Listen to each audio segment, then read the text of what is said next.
that's the theme. The theme of gate 30 or gate 62 is preparation.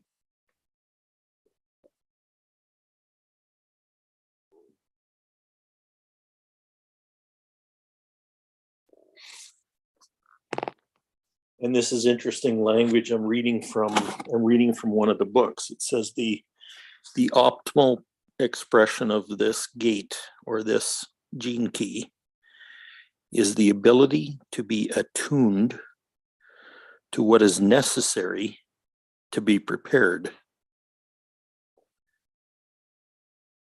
and trust that your alignment will inform you of everything you need.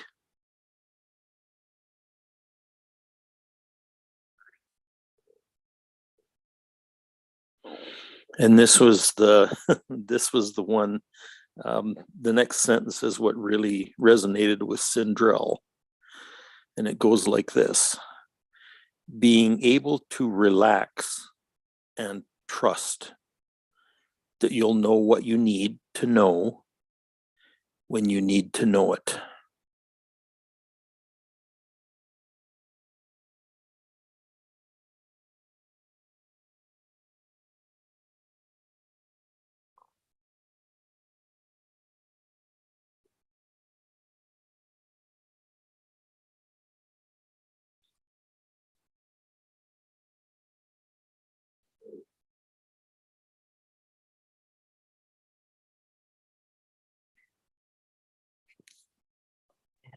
Mm-hmm.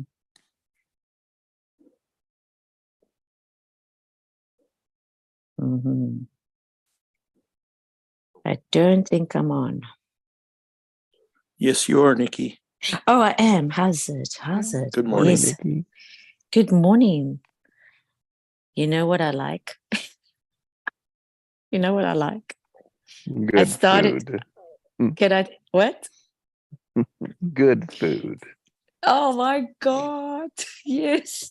Oh, I love good food. Oh, Jesus, that's so true. Oh, God. Oh, yes. I love. But what else do you love? You were going to tell us something else. Yeah, it's so fun. It's just so fun to be, you know.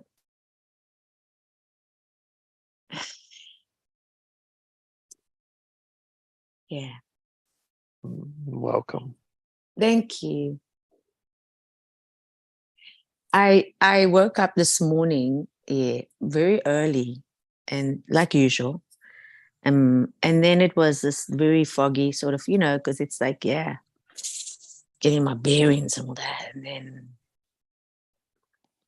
yeah, it's just nice to observing everything about everything. And so I took my cold shower. That really helps. That really helped. And then you want to just have, you want to spark things up for yourself. You know what I mean? So, yeah, my water, I have a filter that goes really slow at this present time. So I'm just talking about general things, you know, just general things of how to generate yourself, get yourself going. And so it's amazing how you can feel so like, what is the next thing? And then I had my water and I filled it up with some magnesium and some salt. And then I had a little coffee now. And so I was trying to be playful in, and it didn't go really well. You know what I mean? It didn't go really well when you want to be playful. Yeah. And then I realized it's okay. And then now I'm on and then, yeah. So what I am saying is my intentions this morning is to come serve for my highest good. Mm. And I quite like that. I quite like the fact that I can come and serve for my highest good to others. Yeah, so that's basically where I am now. And that to me brings joy. I realize I actually brought joy to myself. I know it's ludicrous because yeah, yeah. And so it's really outside. It's raining. It's raining, and it's not so bad because it's warm, but it's raining. Yeah. Mm. And then I had to. I went downstairs to go pick up my parcel on Amazon, and then I stepped out, and then it was raining, but it was warm. Yeah, yeah. Do you understand what I'm saying? Mm. Mhm. So it's Yep. just like you feeling you acknowledging everything that how the rain is feeling for you. You know what I mean? It's like what is it really saying to you now today? I know it's crazy, but it's the truth. I'm so like wow. And then I go, okay, yeah, it's okay. It's warm and it's like tropical. Mm, yeah. And it's funny that you say about food because my son, Charles, yesterday comes to me and say, hey, mom, look at this. And I look and it's a recipe. Eh? I go, whoa, this is wow. And it's chicken breast and salad with red onions, tomato, and cucumber. And he says, mom, can we make this tomorrow? I said, heck, yes, we can. Yes, we will. It's like, wow. I was like, okay, that's nice, you know. Mm. I say, what dressing salad? Because you know the dressing salad could be, um, you know. I said, is it olive oil and balsamic? Because that's my favorite dressing salad. And he likes ranch dressing salad. You know ranch, the ranch, Mhm. Yeah, Mhm. ranch. Yeah. ranch. Am I saying it? Yeah, ranch dressing salad, and he likes that. Yeah. So so like yeah. Mm. No serving from your highest. Serving for my highest. I gotta tell you, that's mm, mm, wow.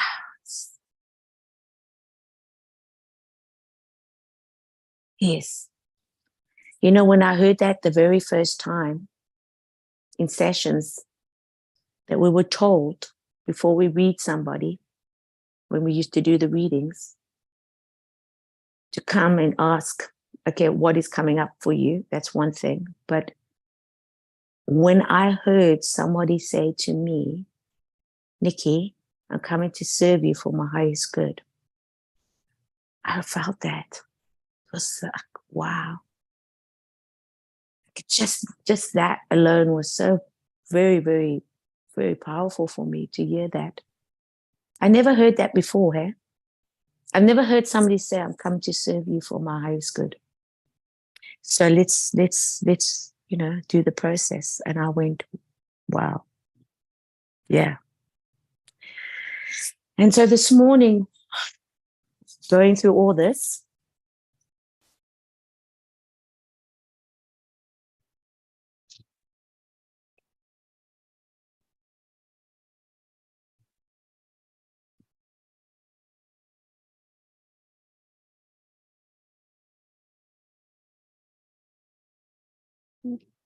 Craig, will you read that last sentence again? Or whatever is appropriate. Yeah, okay, here goes. Gene key 62 is where the sun is in the sky today. So this is the primary energy of today. Gene key 62 is preparation.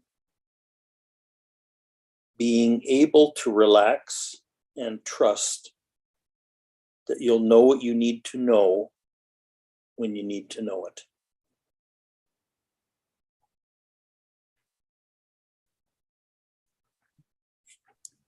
Wow. I can tell you that is spot on here. So you actually could read me, because that's how I felt this morning. Because when my parts didn't come, I could get into it like, oh, are you kidding me? And I just like said, you know what? I'm going to have to call Amazon. I did what I had to do. I sent them a message. And it's just this like, whatever, it's okay. It's not a big deal. Before it used to it can ruin your day. I mean, and you think about it. And then I just said, listen, man, it's okay. I did what I could, and now I leave it to that. It's a good preparation, yeah. Preparation, yeah. It's really, really remarkable. It's really, really, really remarkable. And I gotta tell you, right now, what I'm feeling now, because this is very powerful when you feel that in your heart chakra and the butterflies. And then I say, what does the butterflies mean? Yeah. The butterflies is where I'm feeling whatever coming is coming. And whoever is coming is going to come and they're going to go. And it's how I'm going to process it, because you can't change people. I'm just saying in general, people when you're really close to. And and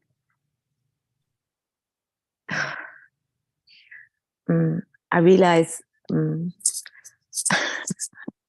I like playing, I didn't dance this morning. I didn't get into putting music on or anything like that. So I thought, am I ready to, should I prepare myself to dance a little?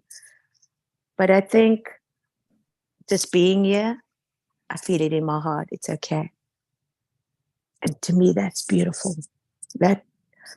This is beautiful because it's the connection that I'm looking for. And that to me is the connection.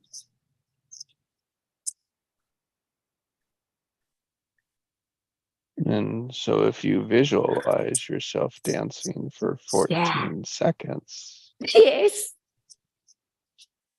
it could be 2,000 hours of doing it. yes, yes. They say that, well, I didn't say it. Wayne Dyer, I think, says it. And most people that says this quote after, that they say, before you go to bed, the last 5 minutes of your day is to really go intentionally and, get out what you want in the sense of being and go, and then,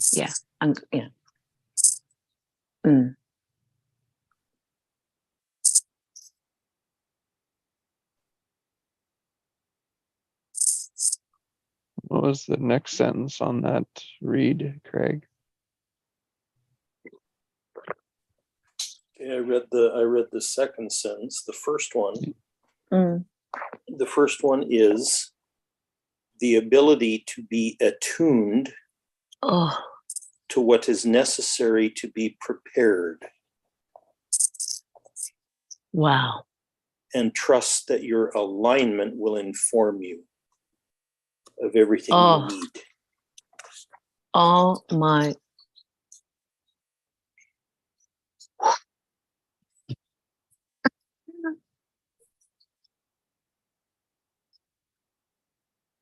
Feel that. Yeah. I feel that in my whole body now.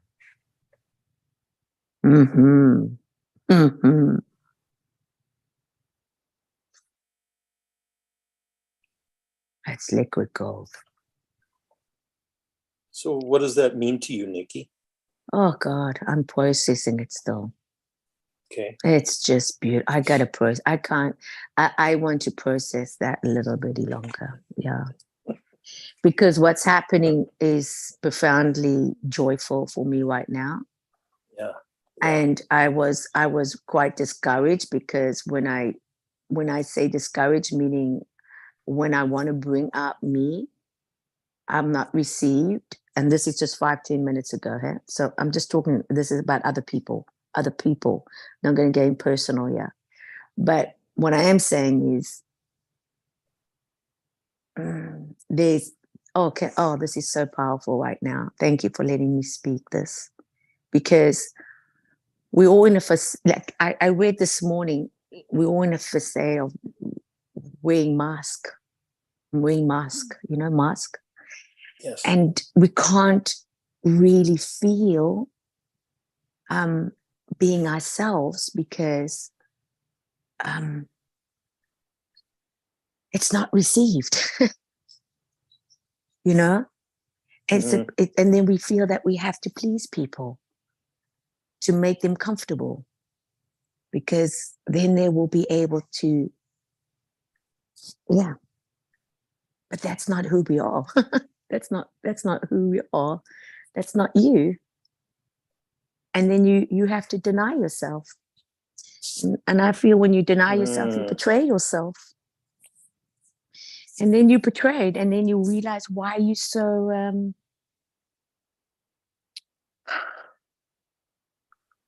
yeah. So what happened? I continued being, and then I realized that the other being is not receiving it. And then I said, it's okay. Because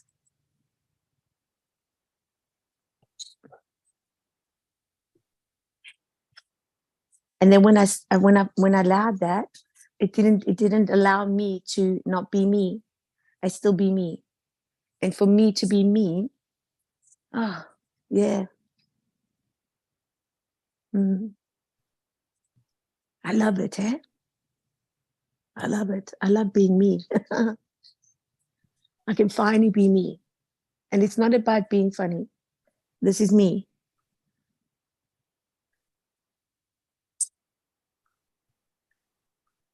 That I'm grateful for.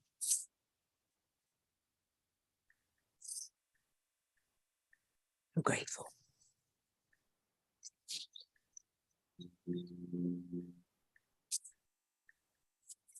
Preparing to serve. Preparing to serve.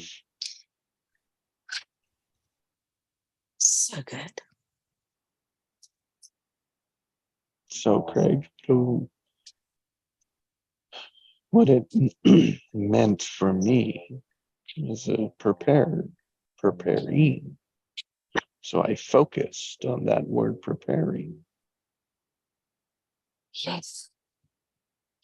And just to allow the alignment to appear. Yeah. Yes. Yeah. Yes. Yes. Almost like And watching for that alignment to show up. Yes. Yes.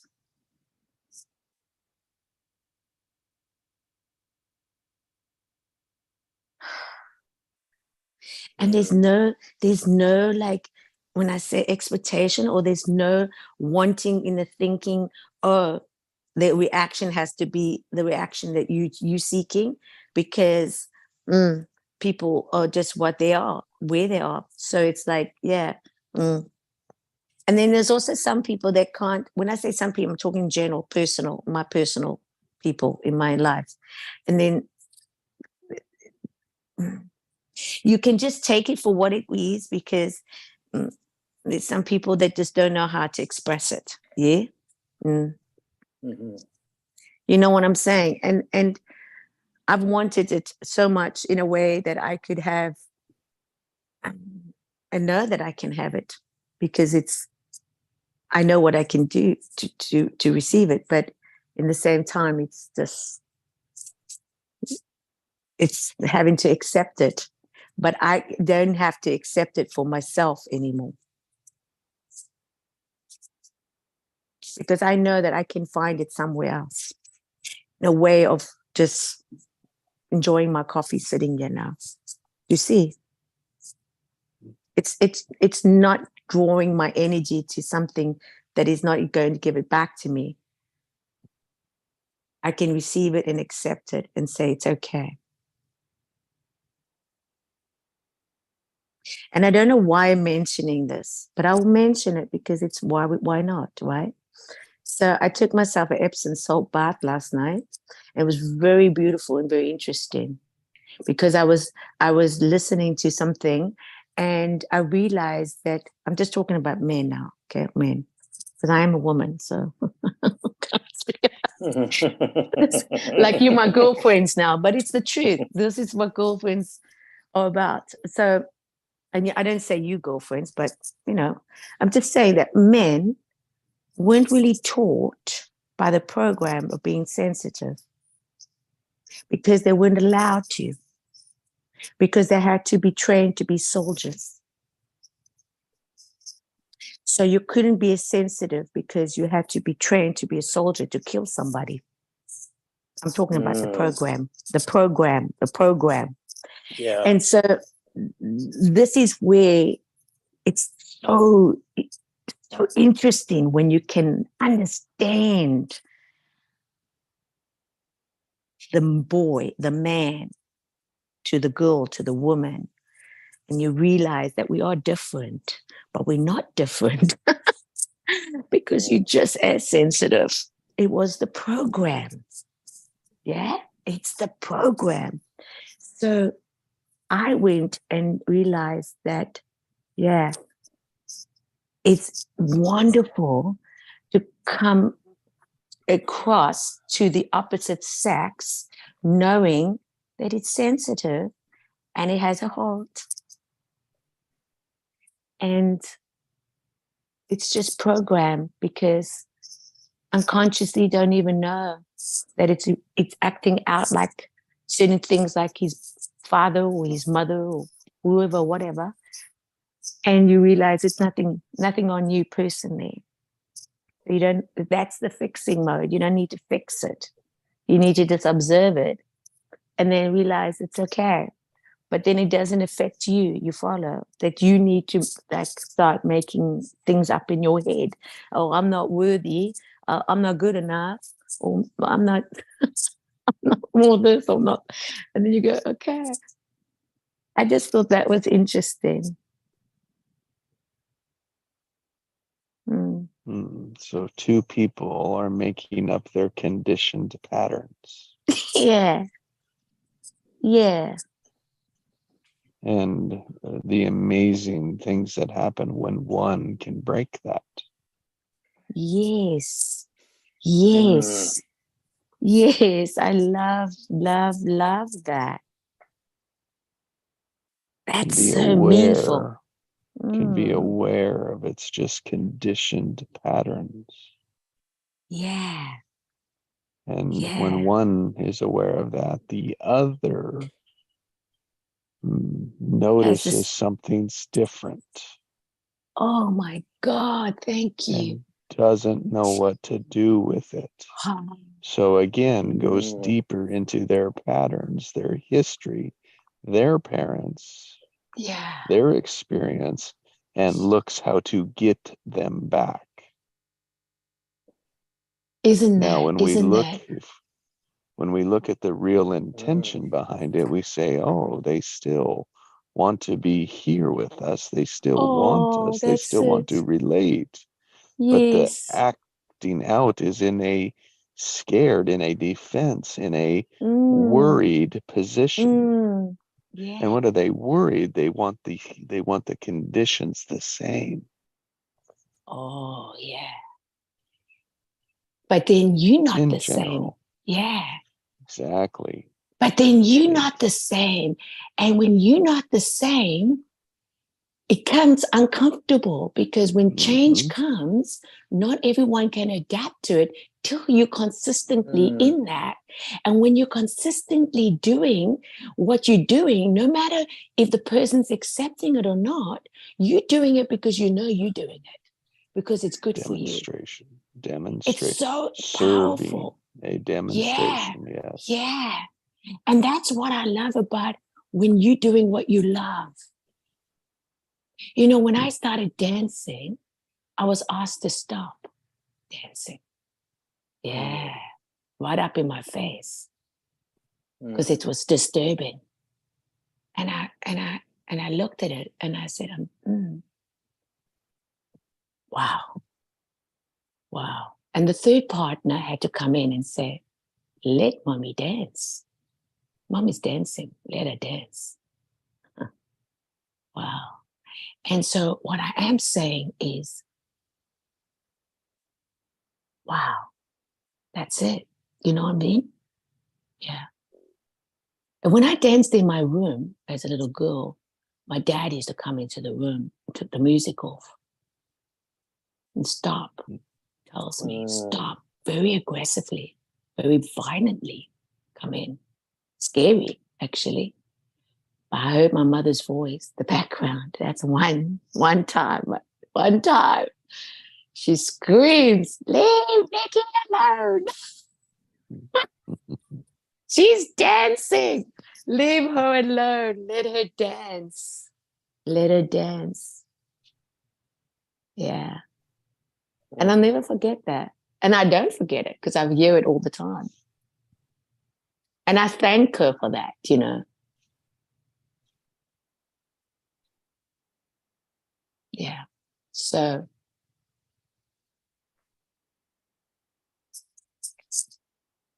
yeah, let Nikki dance.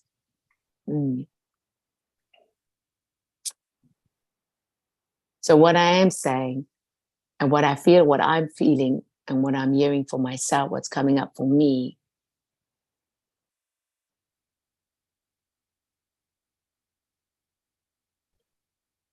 that I'm learning to not only express, but I'm learning to come back to what I've always known. Yeah. And so that to experience it, that's for me, that's love.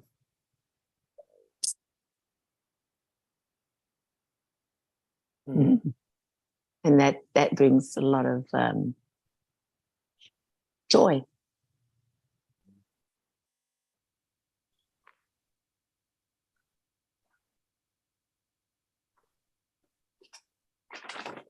Yeah. Very grateful.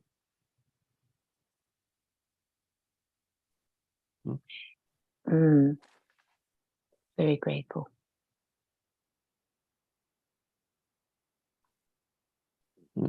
Could be preparing for love. Yes. Yes, Jesse. Yeah, Yes. making room. Making space. Isn't that just beautiful, eh? Not forcing. Yes. Yes. Yes. Allowing. Yes. Accepting and engaging. Being. Yes.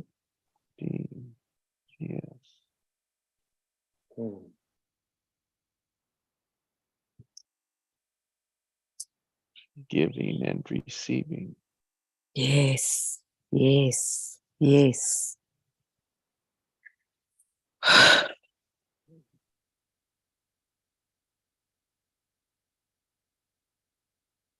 Giving and allowing.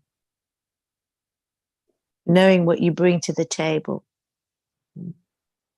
so to speak. You know that saying. Yes, you're serving. That's your serving your highest. Yes. Serving from your highest. Yeah. Yes. Yes.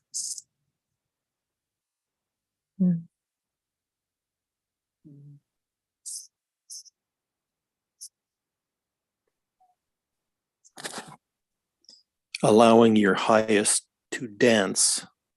Oh, yes. So you can serve with it.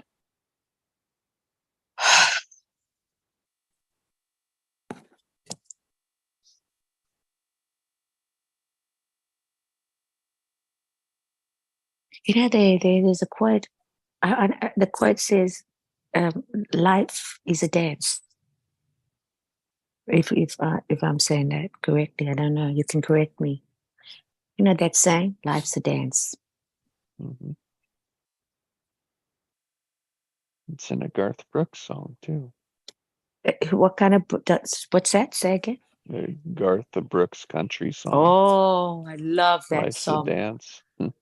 Oh, that his voice just echoes, echoes, echoes. Love, love, love that Yeah. that artist. Oh. And Mm. the Snoopy cartoon. Yes. To live is to dance. To live To is dance. to To dance is dance. to live. To Yeah. dance is to live. Yeah, yeah. And he's, yeah. he's got his head back and he's got that huge smile on, Mm, and his mm, feet are going like a mile a minute. mm, mm, mm, mm, mm, mm. Wow. He's That is combining the action with the feeling. the action with the feeling. You can't dance mad. Say again. I didn't hear that. You can't dance. What? Can't dance mad or angrily. Hallelujah. That's it. Yeah. Yeah. So That's right. Because the music takes you. If you listen to the lyrics, the words, you can go into a very sad song with Taylor Swift, for example. I don't listen to her much. No, because it's all about breaking up and heart sore and all that. It's one thing, it's whatever it is, But you got to know like what kind of music you want to listen to. This is also very powerful. Like what words do you want to hear? What music do you want to, process and allow to dance with, And to me, this is what's happening right here. Like, who do you want to be that you can listen to? Because it's all about listening and sharing. Because otherwise, why are we here? We can't listen and share and experience things together. That's what we're doing right now. We're just sharing. We're listening, but we're also sharing. But we're sharing our experience. I just shared experience with you. I mean, that's very special. yeah. I shared something about like what I did as a child Yes. from the time I'm here. You don't tell that just to anybody. You tell it to people that you want to share. Yeah. And that I feel the connection. That's why I feel so honored and privileged who's in my life and who I'm sharing my life with. I mean, that's when I say sharing my life, I mean, I'm talking intimate, like sharing. That is, to me, is powerful. I can't change other people in my life that are in my life that I do love. But when it comes to the intimate sharing, how important it is, because it's everything. There's so much.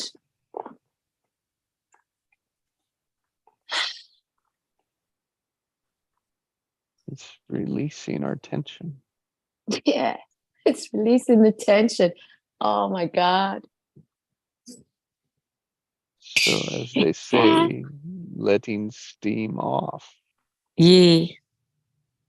Yeah. Every day's different steam. Absolutely. That's it, hey?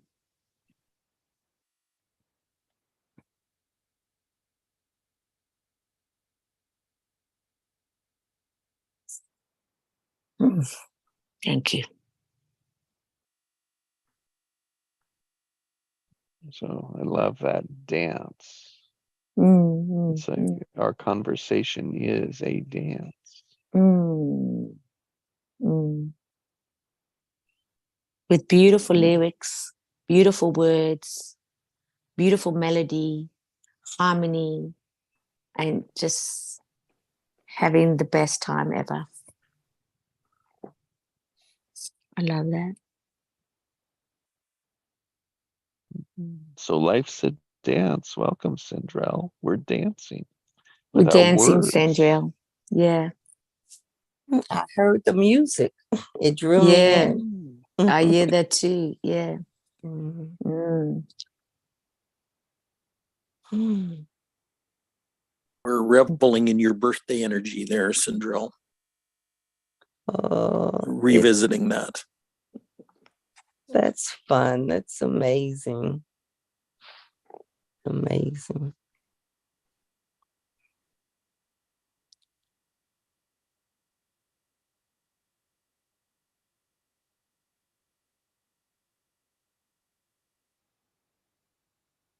Preparing, serving from our highest.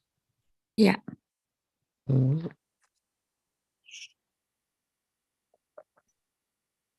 In alignment, relaxing, Mm. allowing truth, accepting truth, Mm. stripping away Bathing, hey? expectations. Yeah, it's like it's Mhm. bathing. It comes to me, bathing, like just bathing in it, just bathing that. Ah, Mhm. Welcome, Ian. Good hey, afternoon. welcome, Ian. Hi, morning. Morning. Good morning, Ian.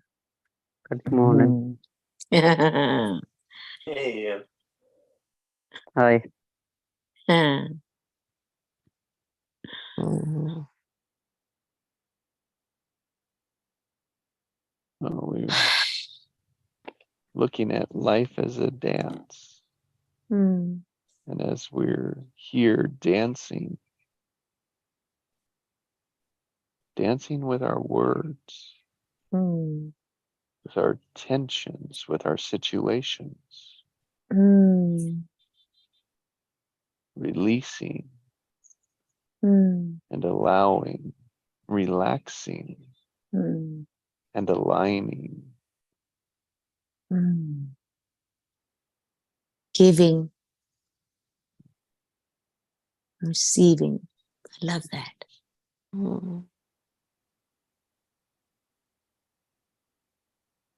Mhm.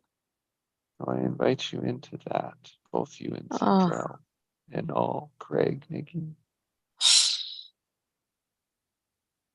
Just that space to dance back into alignment, back into truth.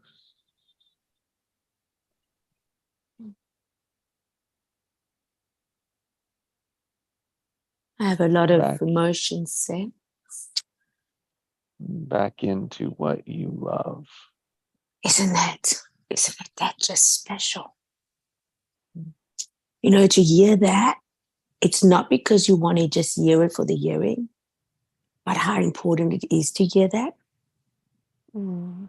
how your soul urges for that, like longs for that, and how you can just go within your heart and just like say, thank you. I take that. That's what I choose. I choose that because that is what brings life in every cell in my body and takes all the aches and pains out of my body. Mhm. And I can be one with me. And when I'm one with me, I can be one with others. Mm. Mhm.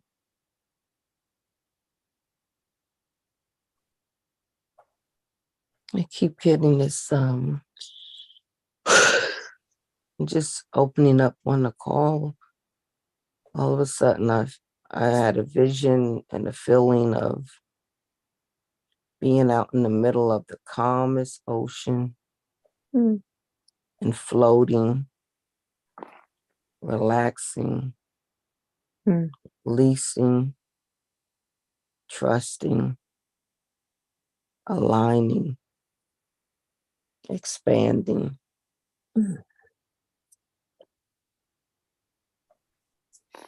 So much potential, so much potential when you give a space where you can just explore all your gifts and all the gifts that we come together and then we get to give and share and then receive and take away. That's the power we have right here, right now. I would like to share something if that's okay. Yeah. Yesterday, I went to a men's group because I'm trying to reconnect to my brotherhood. So I went to a men's group. It was really profound. But what I learned yesterday is perception is projection. We were walking around and we were there. There was a group of men. We were asked to walk around and we were asked to pick a guy that gives us the most resistance. They were like talking to who have we got the most resistance to talking to. And about 3-4 guys put the hand on me. And then the man, the facilitator asked him, why did you pick Ian? Why do you feel resistance? And one of the men said, because you can tell he's got some health issues going on. And my daughter and wife have got some health issues going on. And looking at him scares me. And I'm scared of him. And it made me realize, I don't know, I was really shocked that someone would be scared of me because of my health issues. But also made me realize that it's not me. And then after that, all the rest of the session, he couldn't even look at me. He didn't talk to me. He couldn't look at me. And what I realized, it's nothing to do with me. It's his insecurity because he's scared of his wife and his daughter being ill, and looking at me reminds him what could happen to his wife and daughter. So it was nothing to do with me. But in the past, I would have been like, why isn't he looking at me? Why is he completely blanking me? Is it me? But I just realized that it's not me, it's his projection.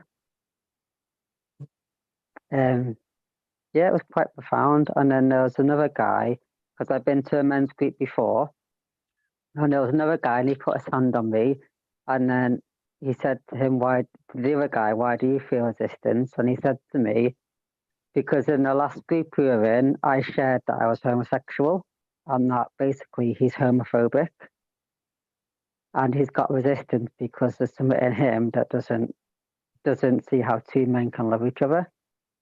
And he also said, because I talk too much, and that if somebody talks too much, he doesn't like it. So yeah, I was just quite shocked that homophobia still exists in the 23rd century, and it was really eye-opening that it's not actually me, it's their perception. It's nothing to do with me as a person. And then we were asked to walk around again, and the facilitator said, who gives you the most fear? And I had some men placing their hands on me again. And then a guy said, oh, because of the way he looks, but that's my own judgment. Yeah, and it was just really eye-opening that it's nothing to do with me as a person, it's their perception of it. It was really eye-opening. Yeah. Quite emotional as well, because I did feel a bit of rejection around my appearance and around, yeah. But yeah, it was really eye-opening.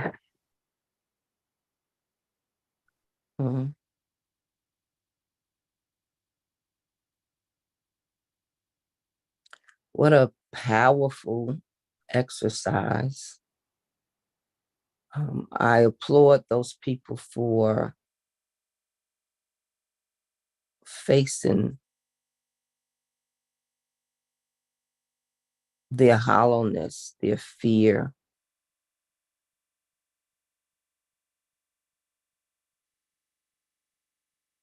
I did because they could have. appreciate their honesty, but it did bring some stuff up in me. Sorry, but it did bring up some stuff in me that I need to look at. But yeah, I did appreciate their honesty because it made me see that it's not me. It's not me as a person. It's their perception. Like, because he could tell in his words, he can tell I've got some health issues, and because his wife and daughter are ill, he's scared that they're going to become as ill as me, basically. Which I'm not. I'm healthy, but in his eyes, I didn't look. I look like I've got health issues, and it scared him. That his word. Yeah.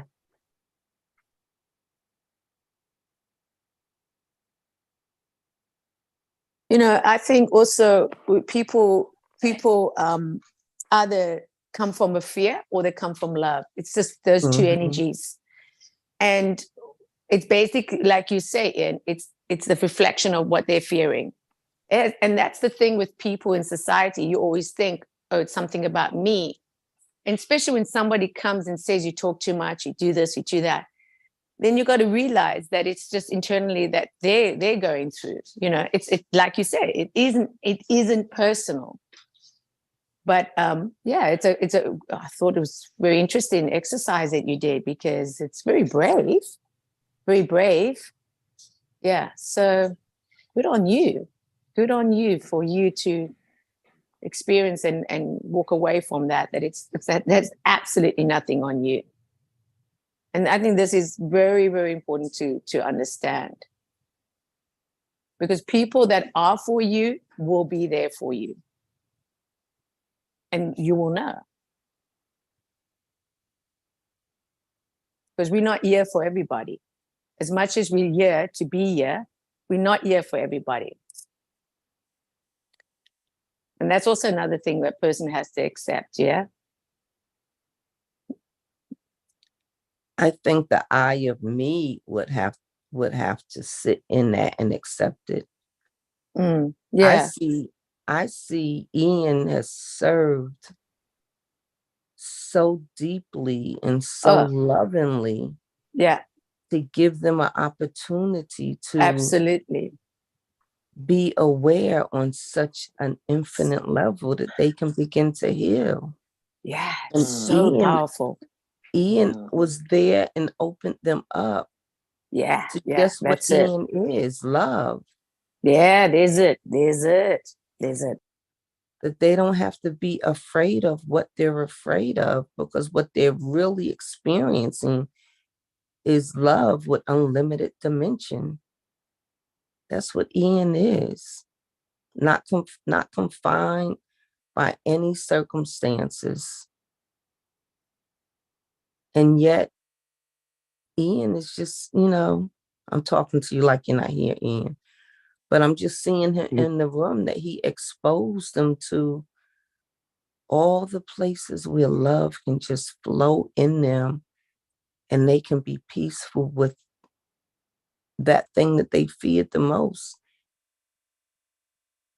It's really where love flows and goes, that they don't have to be afraid of it. But let's live. When you live in fear, you're not living. When you're existing in fear, you're not living. And so let's just breathe all of these dimensions of life in and find our oneness. Let our oneness just be. Ian, you gave them such a gift by your presence there. It was good for me as well, because it brought up some stuff for me that I need to feel out about rejection, around, yeah. So I had a good cry and I'm feeling okay now, but yeah, it's stuff that I needed to see as well. They were reflecting back to me what I needed to see within myself as well.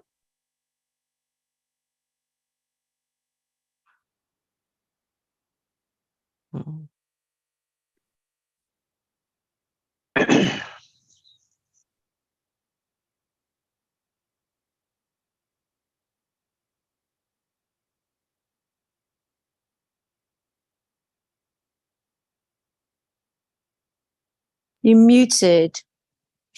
muted, Jesse. Could not hear that. Said that. Thanks, Nikki. I said that takes preparation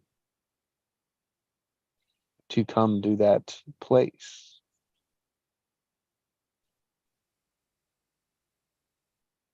To be able to express, to be able to see and say, that is my fear.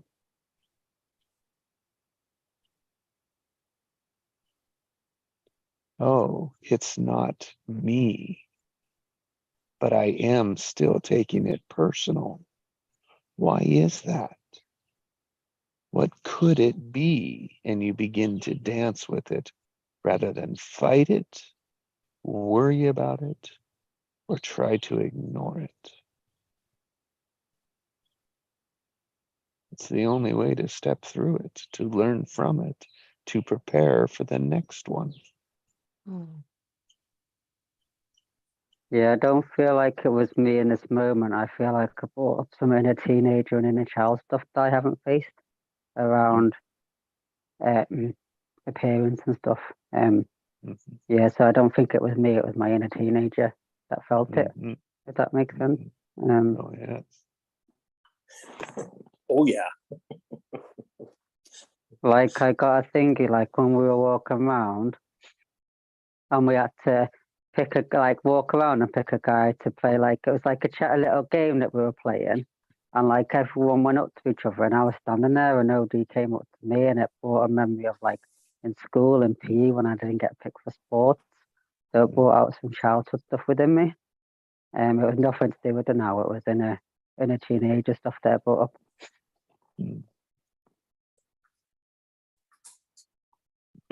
Now, in that moment, I love that, Ian. There's that one, excuse me, there's that one thought that always, in that certain situation, there's one thought that has momentum.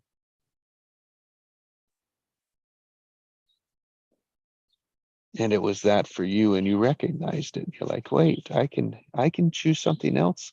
I can choose a different story. But you also allowed yourself to see it, to unpack it, to be like, wow, look at this feeling. You separated in a way from that situation, from that feeling, and just was like, observing it so that you can relax and trust. That is so deep levels that people just skip over. Yeah. And the learning of it, the learning process, that you can learn it and process it, but then knowing that it was what it was, and you can, have the understanding of that, and then you move on. I love that, It's like going from one song to the next. You're just playing along. Of just enjoying the music. Yeah. Wow. Honoring what shows up. Yeah, right? Just like, it's so lovely. So often we don't like what shows up. No. That's just personal. It's as best I can see it is we make it personal, but it's just information. Yeah, that's it. I feel like as well, I'm going to be really honest, I do feel the lack of compassion in people at times, and I do feel the lack of love in people. Oh, cool. But what I realize is I need to stop expecting a me from someone else just because I've got so much compassion and I would, whatever, it doesn't mean someone else is going to. So I need to stop expecting a me from someone else. Does that make sense? The same compassionate level, I need to stop expecting that. And because not everyone's me. Yeah. Well, if you don't mind me saying, Ian, what I mentioned earlier on is that, we all gone through life wearing a lot of mask. So like this whole of just having a mask on.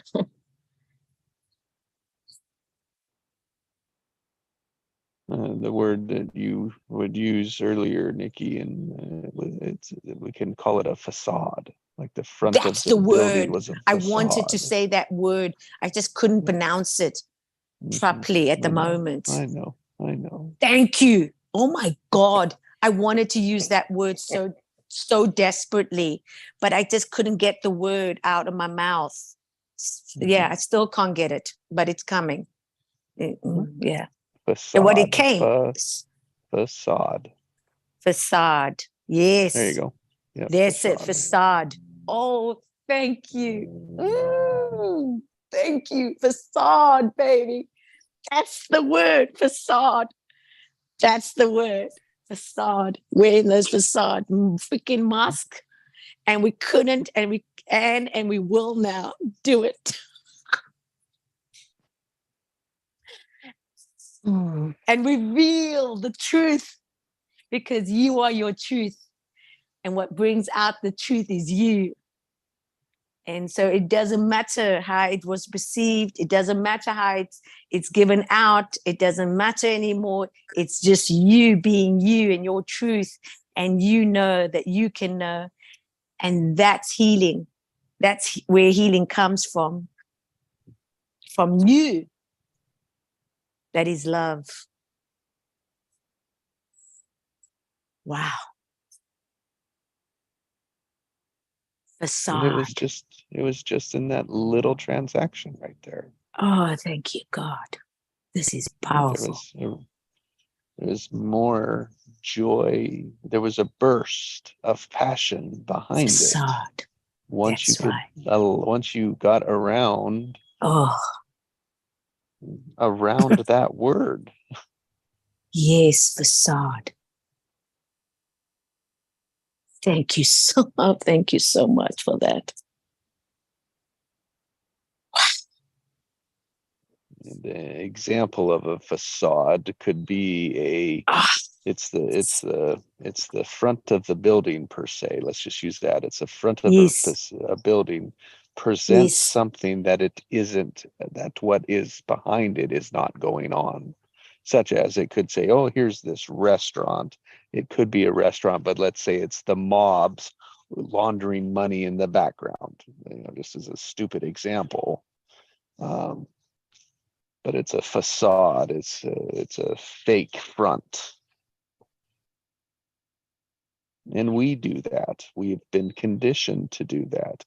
We do that to ourselves to protect our vulnerability, our sensitivity, to protect our hearts. We all put up these facades, and these facades are personalities. Different personalities from different timings, from different circumstances. Oh, jeez. Thank you.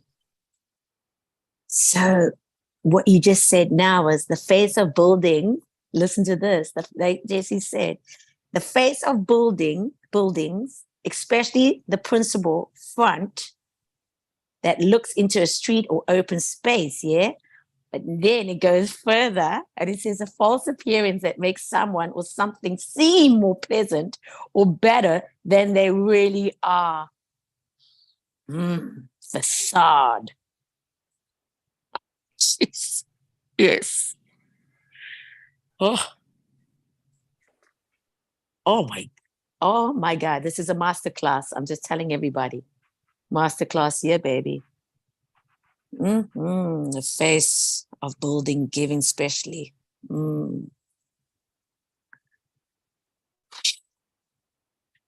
So facade. Thank you for that. It's also a filter. Yeah, A filter that was in that works both directions, right? Yes.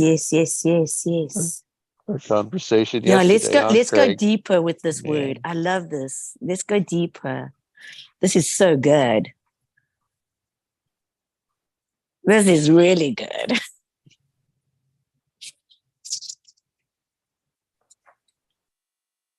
Craig, before you do that, I want you to lead that, but I was thinking about the men's group and all the facades that were Yes. there. Mhm. Yes, yes, Yeah. yes, And yes. then the question, right? The practice, they invited them to see through it and be vulnerable with, this is the Mm. truth of what I'm sensing. Wow. And it's Without so all the hard. fake filters. And allowing, Yes. isn't it, Jesse? Allowing them to feel what they're feeling. Yeah. Oh, Yeah. yeah, that's a good one. Not telling somebody how to feel, but what they're feeling. Yeah. Not saying, oh, no, don't worry about that, or, blah, blah, blah, whatever you want to say. But allowing to go deep, that's raw. Mm-hmm. To feel the very thing all their built up filters Shoo. have made it okay to exist without Wow. ever cleaning the filter. That's right. That's Yeah, so man. true. You got to clean the filter. You got to clean the filter. I think yesterday I did enjoy Wow. it, but I wasn't expected to be that deep. I wasn't expect because I didn't know what to expect because it's the first Yeah. one I've been to of that kind. I didn't expect it to be that, Oof. Mm. Wow. Well, thanks for sharing. That's quite real. That's real. That's the real deal. Ian, there were three. There was the person that you feel most distant from. The person that gives you the most resistance, so the most resistance of getting to talk to getting to know. Mm. The one that gives you the most fear. Wow. I can't remember what the other one was. There was one who do you think's the best lover? Wow. I When you missed had the to last say one. who you thought was the best lover. I can't remember the other ones off the top of my head. They're the only two I remember. There's quite a few. Mm. That's major. Yeah, right? Wow. But on the other hand, like when they said to me, pick someone you have the most resistance to, I put my hand on the guy and I picked him because he was quite masculine and muscular. And Yeah. looking at him, because I'm small and slim, I didn't feel as manly as him. So it was nothing to do with him. It was just me feeling a bit insecure about my manlyhood compared to him. Because he fitted the typical big muscles, tall. So it was my insecurity about my masculinity. It was nothing to do with him.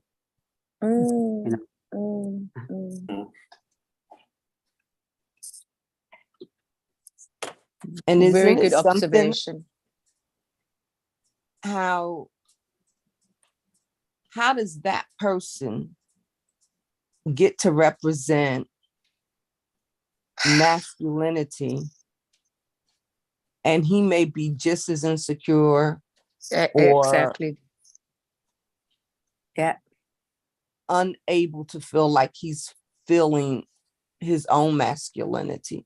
Like these definitions are. Jeez, that's a good one. Yeah. That's a good one. Yeah.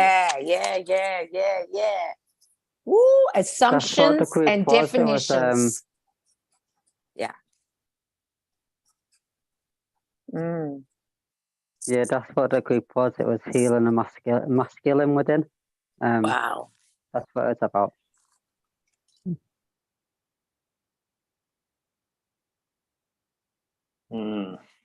It's a great example of doing what we think will get us what we want. Yeah. Say that again. What?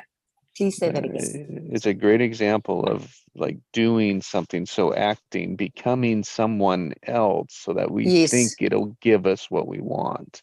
Now And that so is exactly it. in that physical appearance, meaning as if my physicalness, my physicality Exactly. of things matches this Mhm. silent instructions in the world we call culture, the stories that are there, then I'll have, let's just call it love in this case. Yeah, I can't say that it yeah. is, but then I will be Yes. loved Yes. and which still, go ahead. which jumps over self-love. It's love from the exterior instead of from the interior.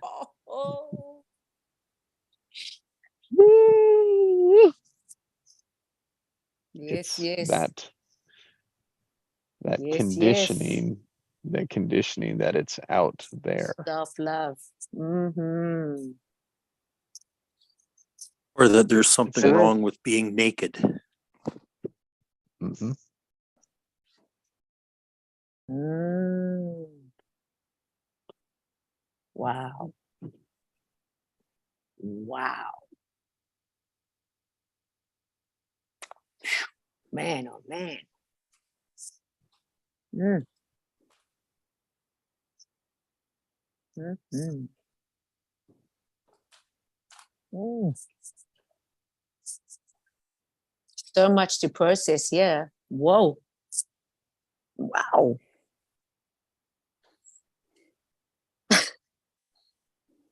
That's what I'm feeling after yesterday. A lot to process. It was. Yeah. That's a lot, man. There's a lot here happening here, man. Woo. Yes. Yes. Another example that's just come to me. Another guy put his hand on me. There was 3 guys that put the hand on me. There was like, I think Yeah. there was about 30 guys there, maybe 20. Mm. About who gives the most fear. And he said, because he sees in me a childlike quality and he doesn't see that within himself. So it scared him. Mm. Innocence. And Living in vulnerable. innocence. Vulnerability. It's the vulnerability. Yeah, that's it. Vulnerability. The available of being vulnerable Mm. and letting people be vulnerable with you. And when they can be vulnerable with you and knowing how and whatever they say, it's not going to move you. You're going to just be able to say, thank you very much. Nothing personal. Thank you very much. Because this is all unpacking one's self, one's love, one's meaning, one's purpose, one of knowing. And that's why we need each other.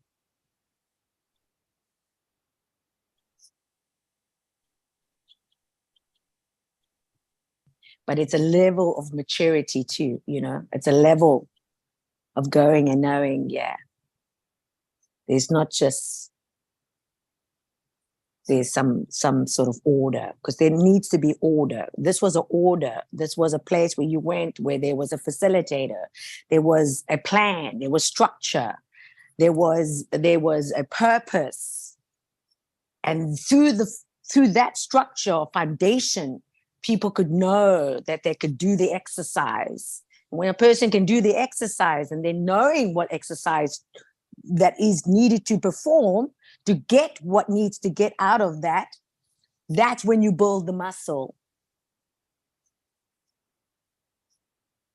Because you were building your muscles. Oh my God, that's so good. I have a question for Ian. Mm.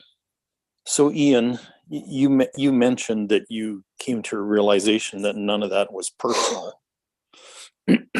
And this is what came to me about that.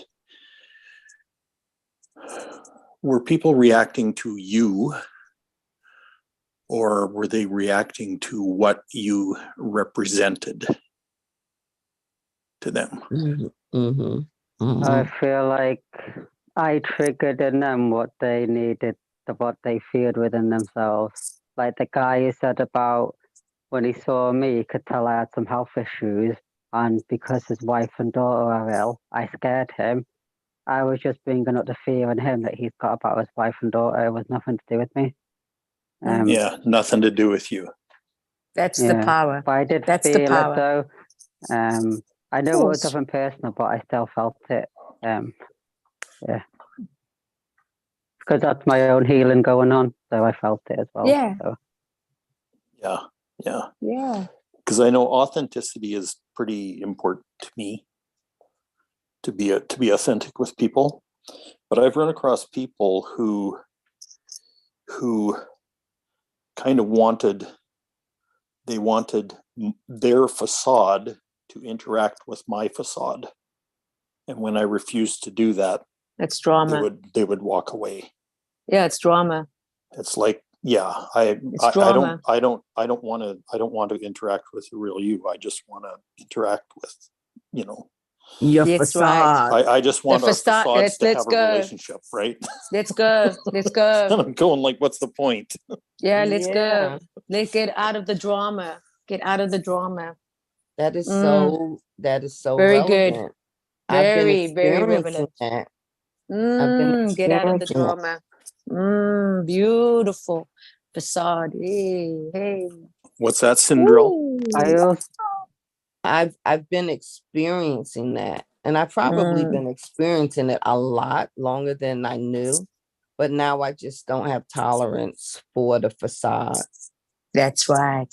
Like, if you want to spend my time, spend your time with my time, it's going to be real. I don't want to play in the facade. Come on. is the Let's dance. example of this, Let's dance. And I've had some Let's really dance. meaningful moments with people. Oh. I was out yesterday, and you guys know I look at houses, and when people have yard sales, they're often moving and getting ready to sell their home, whatever. And so I followed the yard sign, and I met 3 lovely people who had no mask or filters on. And the gentleman who was doing the yard sale, he said, well, I've got some things inside. I felt like very comfortable just walking up in the house. And his lady friend was there. And he said, my mom, don't mind my mom. She's there's some things in there, but she's in there. I said, Mom, where's Mom? So I peered around and I saw Mom, and I met this beautiful woman, 87 years old. And I said, you mind if we chat a while? And we did. And she told me about her being a tennis player, and she was strong in some of her experiences. We had real moments there. I just enjoyed her presence. And I felt so good that she could tell some of her story, what stories that she must have. And she told me about her being a tennis player, but she wasn't, she was too strong to play on the girls' team. And she said, I could have been an Olympian like those on TV. I said, you are an Olympian. Look at you. I was just so happy to be in her presence. And I was getting ready to leave, and we were partying. And she said, we were just having salutations. And she said, okay, well, you pray for me and pray for my son. He's a good son. Pray for my son. I said, well, let's go right into it right now. She said, you going to pray right now? I said, yeah, God is present. Let's do it right now. So we prayed, and she had a little tear come out her eye. She was like, thank you, darling. Thank you. I said, oh, I'm so honored, So that was real, unadulterated unfiltered moments, and it just exhilarated the rest of my day. Like, it was real. No filters. She didn't have to be anything she wasn't. I didn't have to be anything I wasn't. Just what came up, and we danced.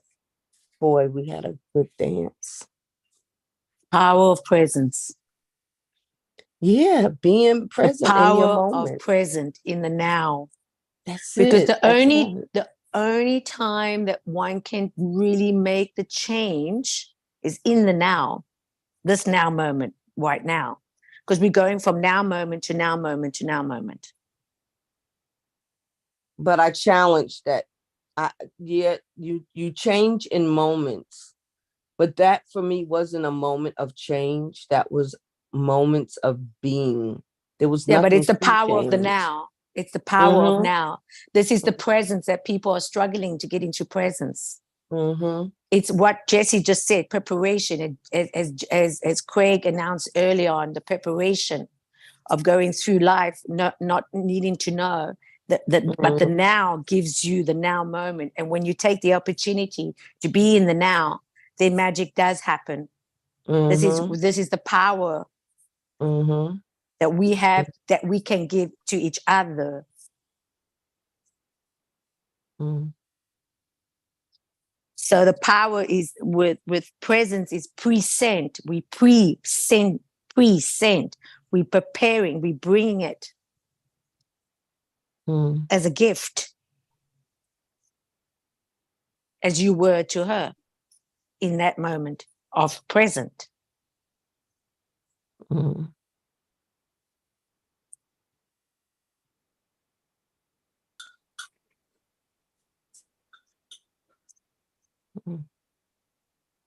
So thank you for sharing. It's very powerful. Thanks for sharing. Very much. I wanted to ask something about the facade thing. An example from yesterday. The guy that said to me that he's homophobic, I understand because he's from an Indian background and I could see it was generational. But I was quite surprised because I couldn't tell that he was homophobic, or I wouldn't have been able to tell because on the first time we met, he still gave me a hug afterwards. He gave me a lift to the train station. And then yesterday when I saw him, he gave me a hug. He was nice to me. So I would have never have been able to tell that he was homophobic until he actually said it when he put his hand on me. Is that the facade? Is that what it means? Like, because I would never have been able to tell. Like, you know. But is that what it means, a facade? Like the mask?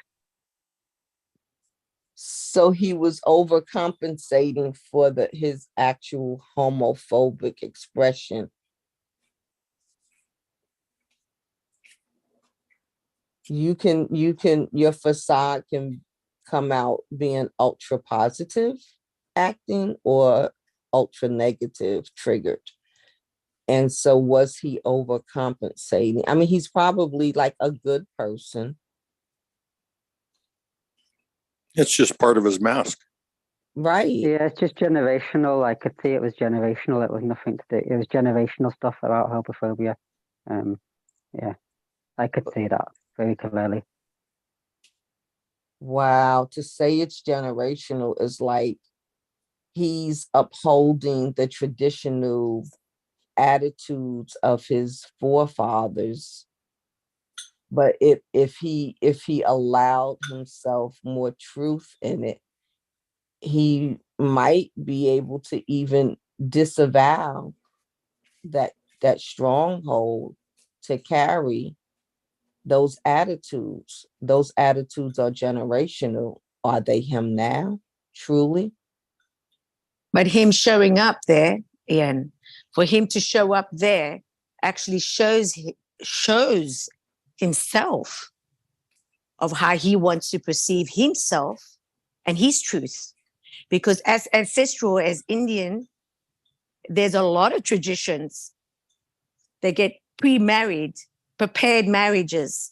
They have certain rules, very strict rules. If you go out of the line of family tradition, you are out. You are discarded. You are out.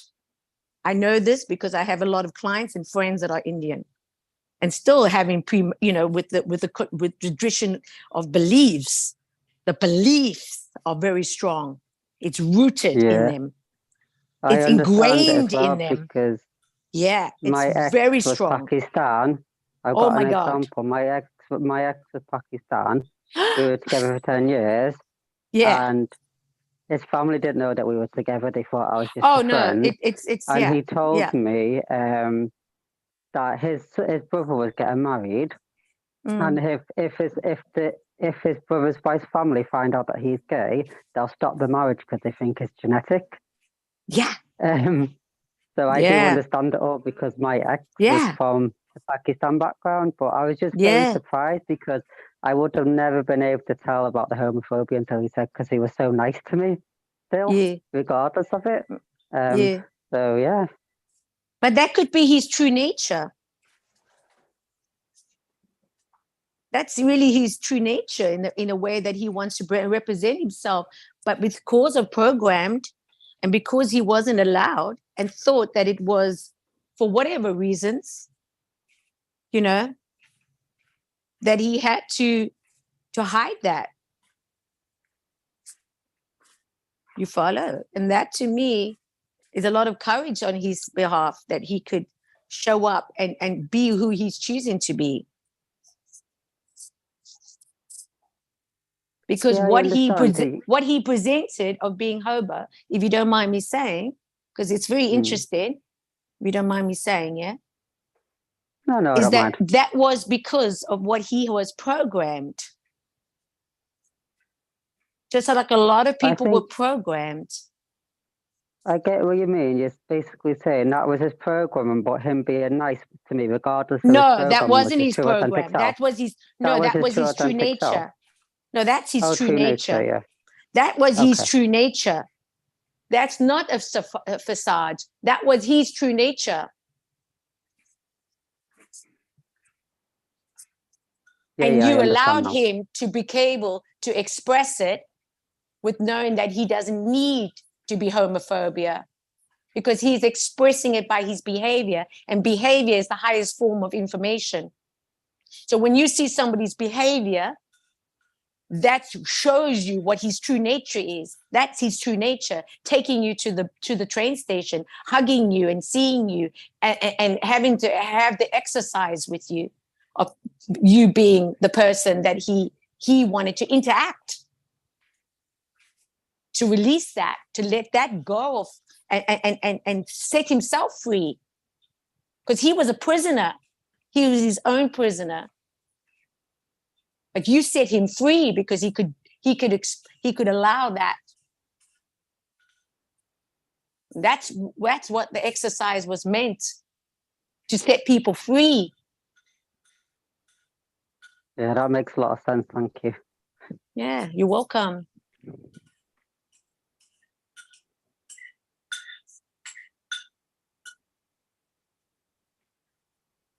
It was just very surprising to me that when he revealed about the homophobia, but he was still so nice to me regardless of it. I would never have been able to tell. So, yeah, thank you for that. It makes sense.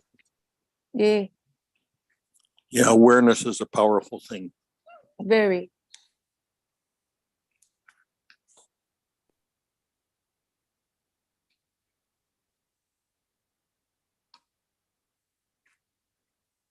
Which I think it's at first, it is probably the most powerful starting position.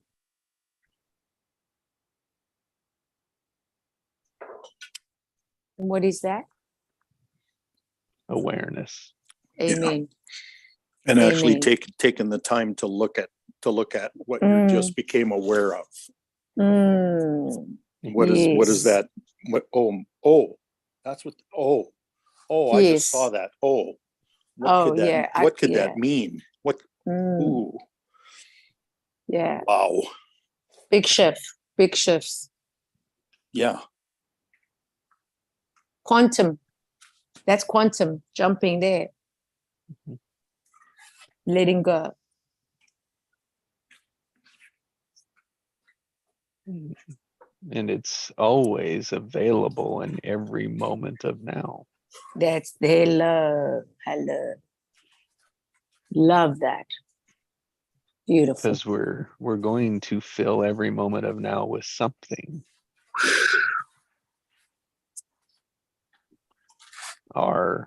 We're just preparing to see what that something is, to be aware of it, Masterclass. to separate from it, observe it, relax into it, and accept Mastery. what's true. There's always a choice. Mastery, yeah, baby. This is mastery. This is what mastery is about. You want to know what a master class is? It's right here. Mastery. This is mastery. Yes. Wow. I'm feeling it. I'm releasing it. I'm being it. Well, even just sitting with it, And sitting at, we're all different. sitting eh? with it and looking at it. Yeah, but we all can be different.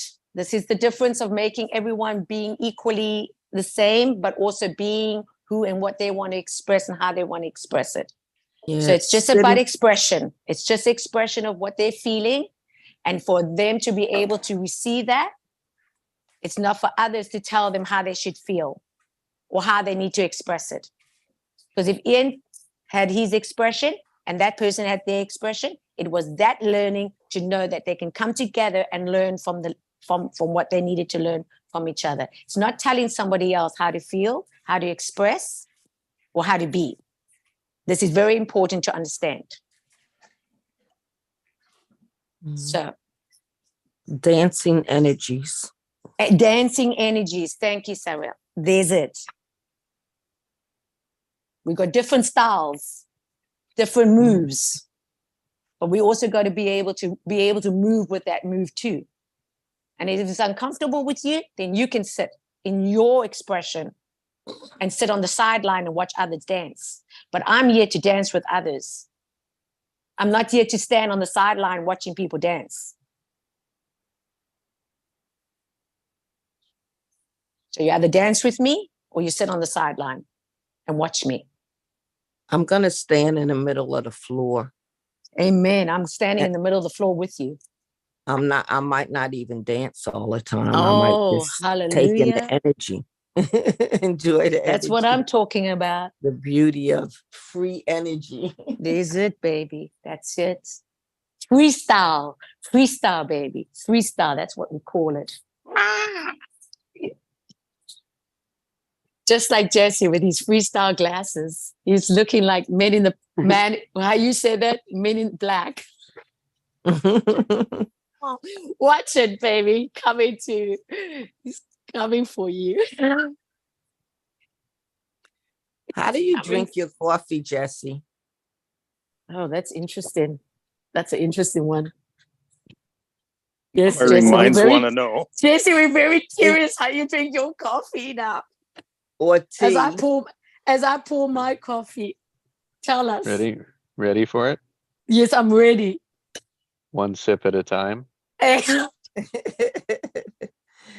Is it black? Is it cinnamon in it? Is it cream in it? My first cup of coffee, I'll put a splash of vanilla creamer in it. Okay, a little sweet. Just a little. Yeah, just a little splash. Just a little. If it's available, if I have it, and I normally do. Oh, I love you guys. I love you guys so much. It's so special. And so this is the first cup. Yes. I can't say that for me, as you can hear. No.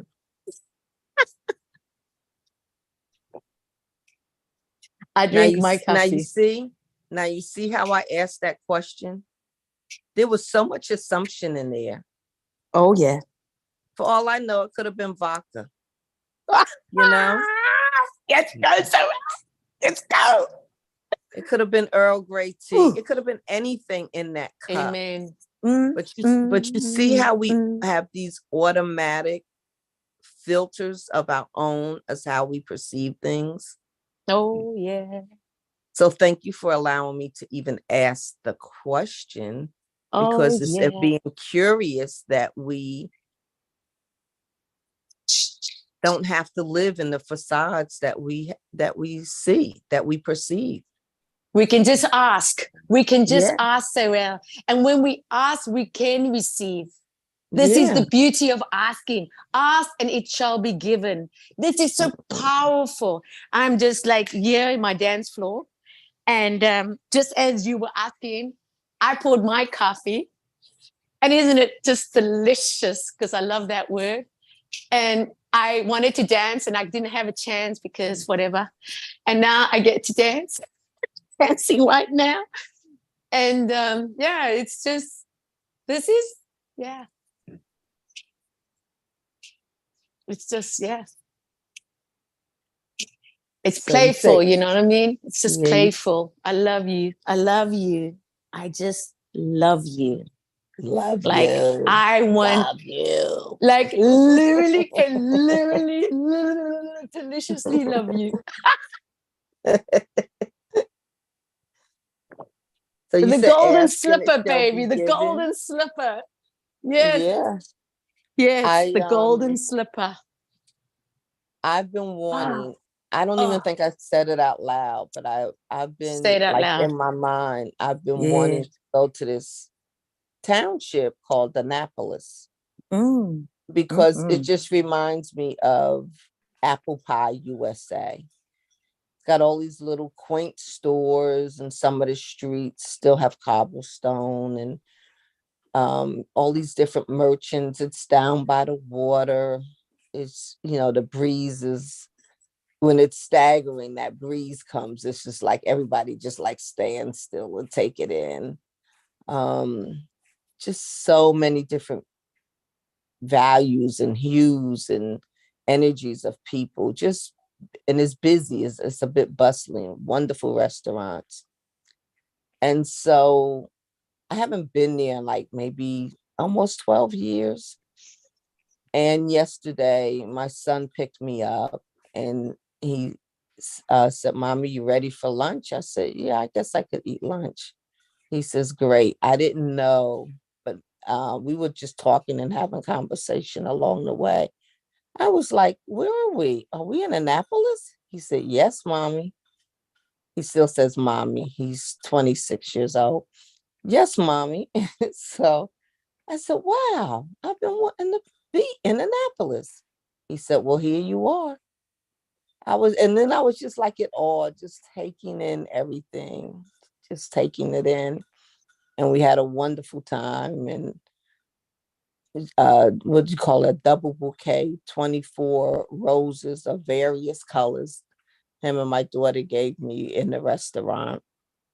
And people were walking by admiring the flowers, and they knew I was Mom. And, just other people were enjoying that my children were being so nice with me and to me. And it was just a great time. And then we walked the streets of Annapolis and went in and out of whatever stores. And they were like, "Well, Mom, you want this? You want that?" I was like, "No, some things I just want to see. I just want to look at." And, some stores had like old stuff in it and refurbished stuff, and went into several art galleries. And we went into this one place that's, the aroma hit me like so strong. And I stopped right in the doorway. My son said, "Mom, you okay?" I was like, "Oh, I'm just taking in the aroma. You feel it, you smell it strongest when you first come in." It was all of herbs and teas and spices. Oh, it was so delicious. And I got a caramel ginger sugar. I said, "That's gonna be great in some tea." And I got I forgot the tea's like a Earl Grey with it like with cardamom in it. I was like, wow, it smelled so heavenly. So I got a sample of that too. So he was like, "Is that all you want, Ma?" I said, "Yes, I just want to savor what I received, and this is enough for me." And it was just a wonderful time. It's like ask and it shall be given. And they know I've been painting. And so when they dropped me off at home, they brought in the easel and put it together. And I was just like so excited. I was so excited. So it was just, ask and it shall be given. And it's different receiving things. And it's like, I don't know if it's because of being a parent, you always give, give, give, give, give to provide, but it's just something magical. I was like telling them, like, they said, "Mom, you said thank you like 1,000 times." I said, "Because it's nothing to take for granted." I said, "But well, mommy, you deserve this. You're the best." I said, "Yeah, you're a kid. You can say that." He says, "No, Mom, you're the best." So then I just had to receive that too. And it was just so good. It was just good. And we had ice cream. That was phenomenal. But ask and it shall be given. And it doesn't always like come like instantaneously, but when it arrives, you can really appreciate it.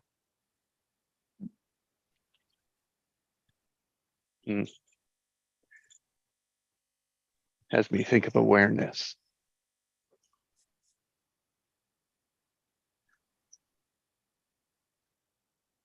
One, awareness of asking for it, dreaming about it, wanting it, so that when it shows up, we can acknowledge it, we can recognize it. Mm. And so, there it is. And it isn't what I expected. Because then it's usually better. Mm.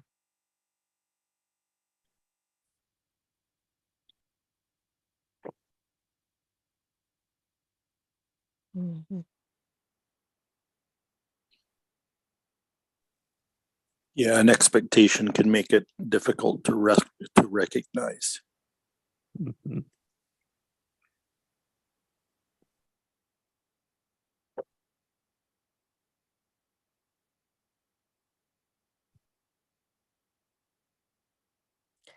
And I appreciated their patience with me musing around and smelling the herbs and going into the galleries and just standing in front of pictures. And, like young people, they're always going somewhere. But they just, they just kind of held back and, in the background and till I had taken in all I wanted to take in. And they took in some things also for themselves. And they showed me some things that piqued their interest as well, and why they liked it. And while I had a long conversation with another artist. It's great.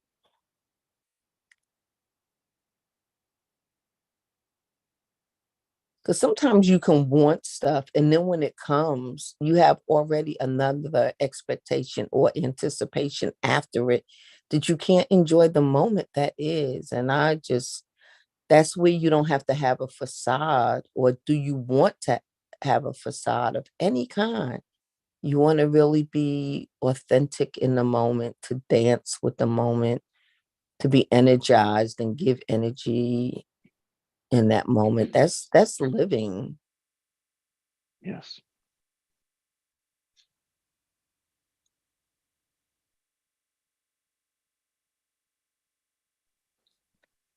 Yep, stopping and smelling the roses.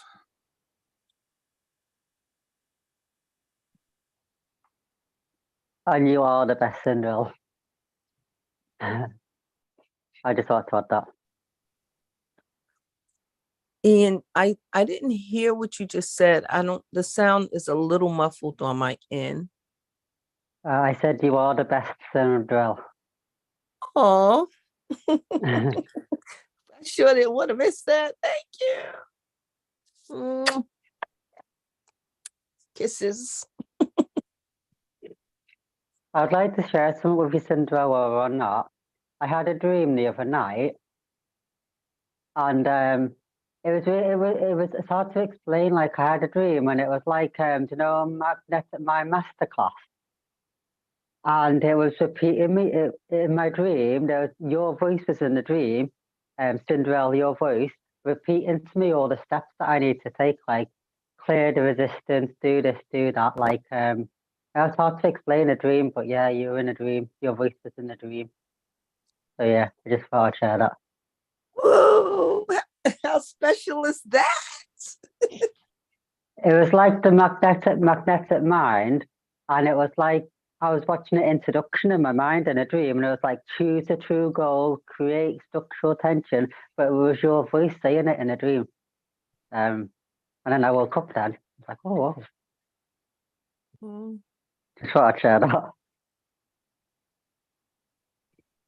You don't know what you've just given me.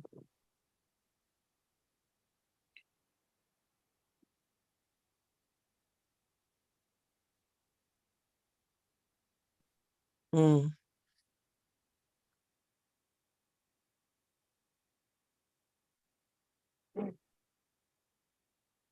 Mm. Hmm. That's me living my true nature and purpose. Thank you, Ian. Thank you.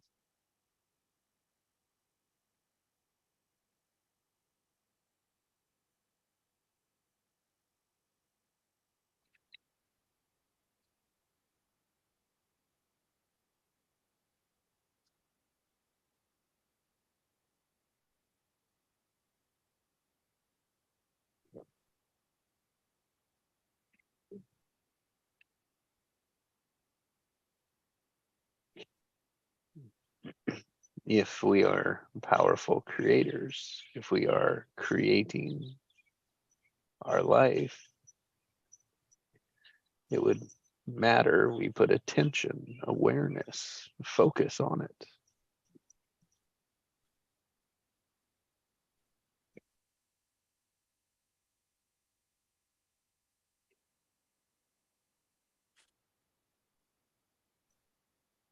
Just like that, Ian, we'll never know what that means to you, Cinderella.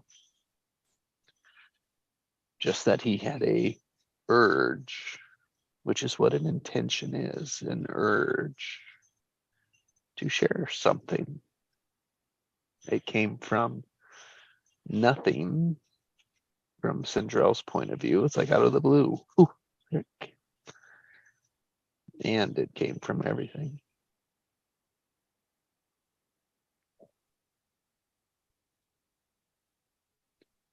Because that's what it opened up.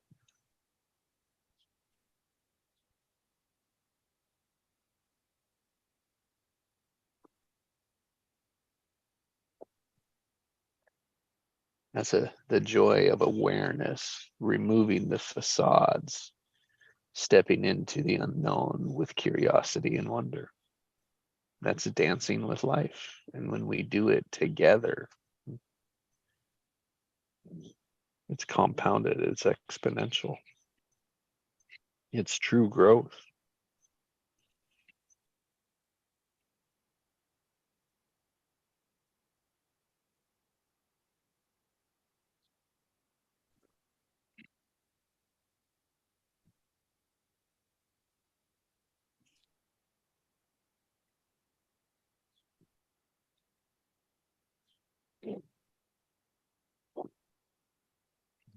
So I've been microdosing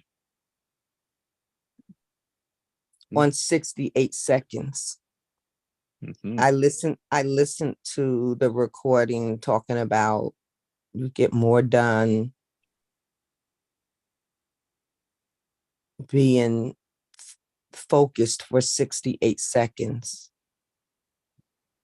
And so like, I was like, I can focus for 68 seconds. And it's getting stronger to focus for 68 seconds.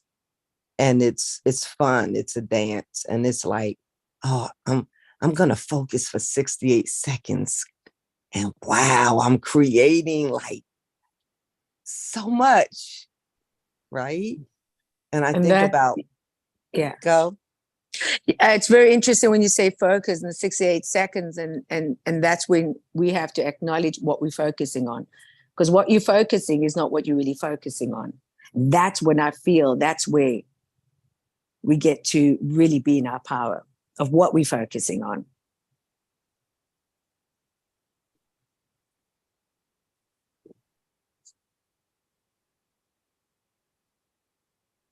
What we're focusing on is not really what we're focusing on. Yeah. Yeah. So with the micro dosing of focusing, Yes, yes. It's just like being, Yes. it's not creating anything. It's just being in the itness of the thing that you're not focusing on. Is being it. Yeah. And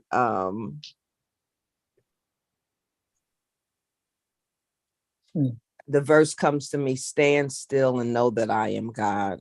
Mm. And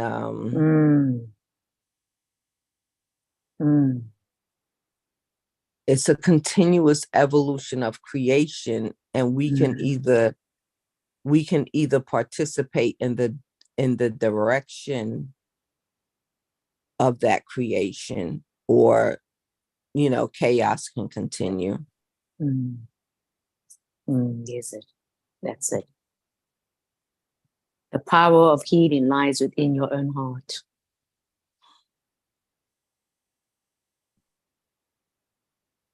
The power of what, Nikki? The power of healing lies within your own heart, in your own hearts. Yeah. No, thank you. This is masterclass here. I'm just participating in all the learnings, in everything, and in grading this and taking it with me for the rest of my days. Because it ain't stopping yet, baby. This is unstoppable.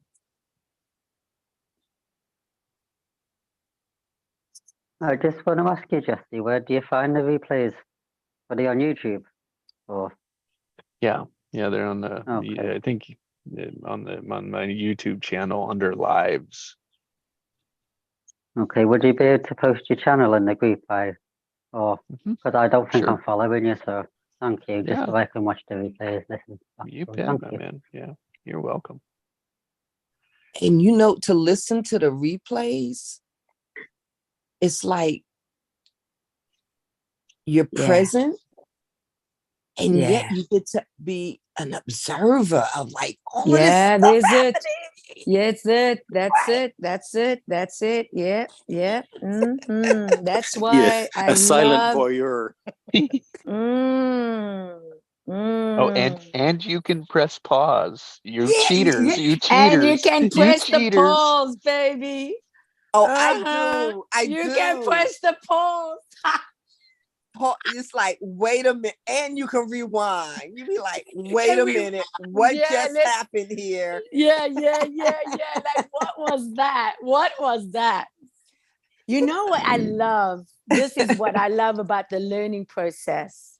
Because I think it's all about learning, relearning, reprogramming, and rediscovering the fact that you can know, you think you heard.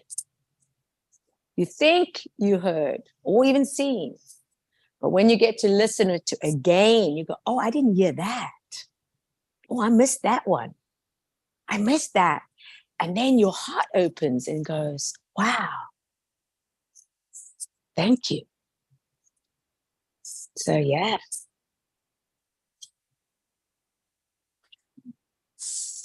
That's So beautiful. So beautiful.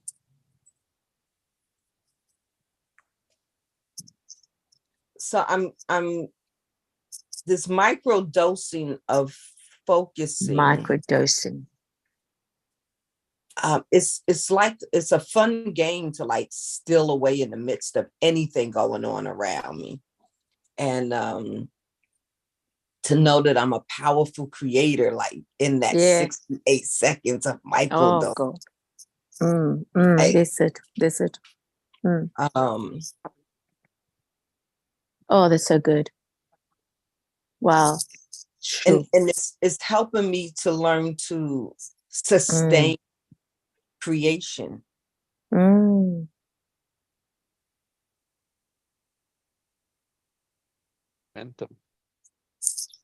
Momentum of being. Momentum of being. That's what it is. Mm. Yeah, that you can like just go with the flow. Literally go with the flow. No judgment, no assumptions, no assuming. Just go with the flow. Because otherwise we're getting get chased by a tiger every second of every moment. And that's what our bodies are going through every single day. People are going through literally running away from a tiger. That's quite an analogy there. Because in the experience of responding out of anxiety, it is like from a tiger. Absolutely. The body, yeah. Yeah, that's a good one. You're running away from a tiger. And that to me, that 68 seconds. What's that, Ian? Oh, can you repeat what you said? I didn't hear it. Sorry. Oh, I'll watch the replay. It's okay. Yeah, that's what I'm talking. Listen to the replay. Yeah. So that's very interesting about what we're talking about. That is that awareness of acknowledging. Yeah. If you are processing certain things that we're talking of anxiety, of judgment, of assumptions, of what others are thinking, what they do think, what they think of me, it is literally running from a tiger. Your body is going through so much that it is like chasing. Without precision of where you're even running to, you're just running. And that's it. And what happens in the subconscious mind, it snaps because the stress takes over. So it blocks it. It just closes it. And then it's just like you all over the place. And then you're just reactive. It's a reactive motion. You just react. And then what the hell's going on here? Yeah. So you got to understand how the body operating, how and everything is functioning. Because we're still living in a body that needs to be functioned. But as the creator, as we are, we get to say now. Yes. So back to that. In microdosing, and the creator that I am. Amen. I feel like I am letting go of facades that I didn't even know were facades. Hey. Like the man who said he was, we identify him as a ancestral homophobic. It's like letting go of facades that you out of your my own isness is letting go of facades. Is it? Because I'm in the midst of chasing something. That's it. That I don't, and I've been so calm lately. Like it's like I'm not running from the tiger. Yeah. I'm just like, what you got for me? Matter of fact, you don't even exist. Puff, you're gone. Because I don't want you here. Because I created this. I created all of this. Yes. So in my 68 seconds of microdosing, I stopped to create living the life I love. And I see evidence, undeniable evidence that I created this and I love this. And I find myself in my prayers like, oh God, this is so delicious. More of this, more of this, More of this. more of Yes, this. girlfriend. More And of more this. is coming. More, And more is more coming. is. Yes. Yes. So what Ian shared with me, with us here, of me, my voice in his dream. Come on now. It's like bringing out of the foreshadows what I can't deny, nor do I desire to. And I'm allowing myself to be acquainted with even my authentic self. Yes. Yes. So it's like it's a celebration. It's celebration. It's a celebration beyond being scary about it, because it's Amen. This is not going to get me traditionally that which I require to live on. But it's like, that's because doing other things, running after the tiger, is not getting you anything. And it's false. It's a false responsibility. Yep. So it's taking accountability. Well, the mechanic is that tiger is what we want. What we want is through that tiger. We just see the facade of the tiger. It scares us, so we avoid it. But what we're avoiding is really what we want. Is on the other side of it. We've just made up the story. That's Hug right. the tiger. That's right. I'm taking that tiger and hugging it around its neck. Come here, tiger. And it's gone. And when you do that, it's gone. And it's like, oh, that's what I want. That's why running away from it doesn't work. Oh my God. Oh my God, let the heavens open now. As the heavens open, let every ear hear this. Let every tongue know this. Let every heart know this. I have to say, no, not have to. I'm just saying what I'm saying now. Please hear this. That's all I got to say. Hear this, hear this, hear this, hear this. Wow. Wow.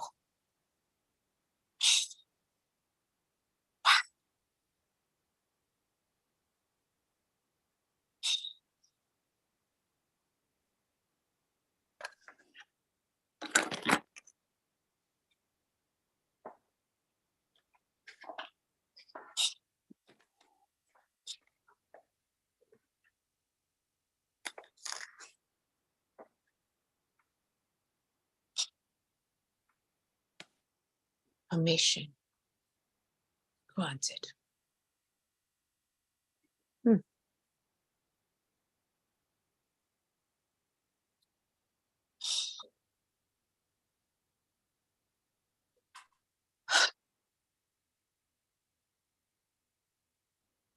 Greg, remember you were telling me about my numbers?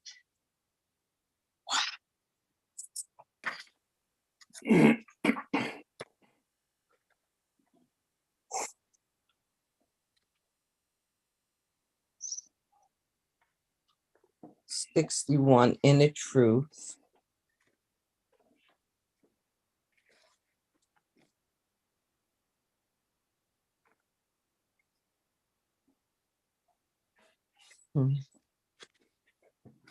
That's my other note.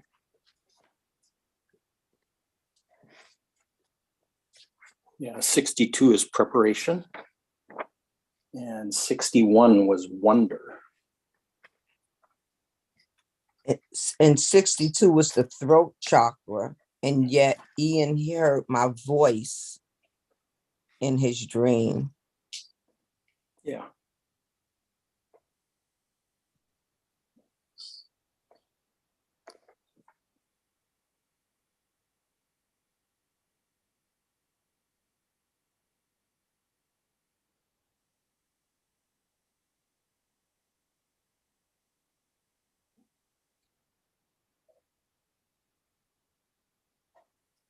preparation and wonder.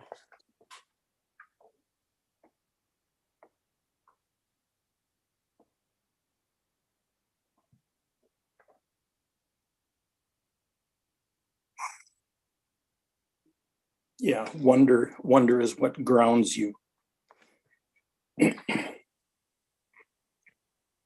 Yeah, It's that was it's a foundation. and who would ever think wonder is a foundation? But that's my true nature and purpose. Yeah. I can look back over time and know that's who I am. But if you never, if you're not introduced to that, it's something that's discarded in society. Like that's Right. not a thing to be. See, isn't ancient wisdom profound?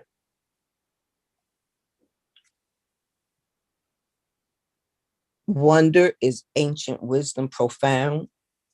Well, no, not wonder, but these gene keys concepts, they're over 5,000 years old.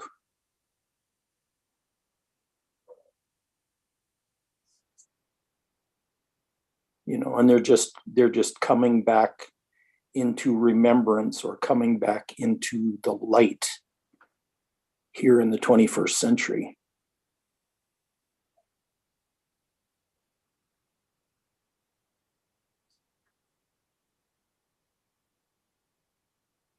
Like all the indigenous cultures in the world have known this.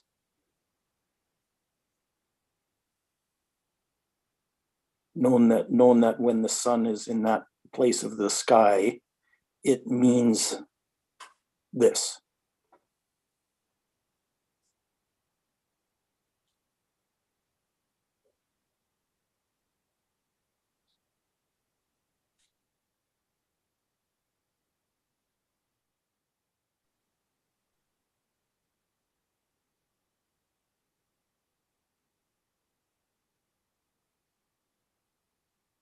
Is that the book you were talking about last time, Our Higher Purpose? Yeah, the gene keys. Yeah. Yeah, But it's not keys, just yeah. the gene keys. I mean, it's the book that all of these things are based on is the I Ching, the Chinese I Ching, Mm. and it's about the balance of masculine and feminine energies into harmony. That's what the book is about. It's called The Book of Changes. The Book of Changes, I'll write that down. Yes. And all the energies are conspiring together to bring about harmony. Harmony between the masculine and feminine energies.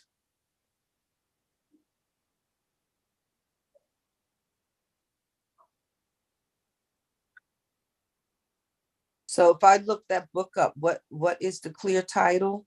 The Book of Change? The Book of Changes. I-CHING. In fact, I'll put it in the chat here.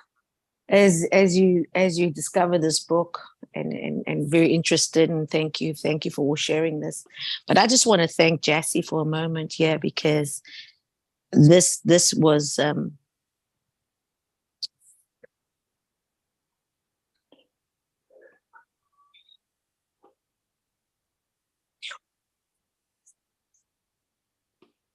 just to get back into the present of this moment of what he shared.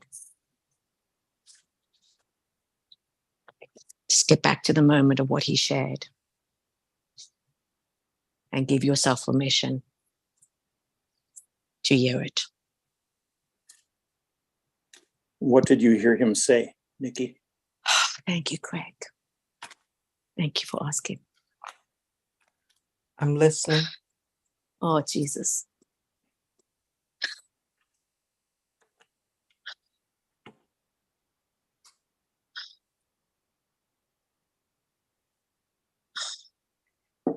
so much emotions, flooding through my body now. And I feel all my chakras open. On the top of my head, the soles of my feet, it's all open, like the root chakra, my sacral, my solar plexus, my heart, my throat, my third eye, crown, back to front. It was like echoes, generations and generations and generations. And it's broken it in this one.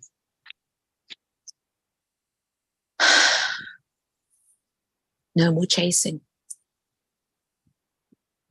but embracing. That's what I heard. No more fucking chasing. And comes with such frustration of facing. To embrace it, to receive it, to know it, to be it. And in this now knowing that, God, thank you.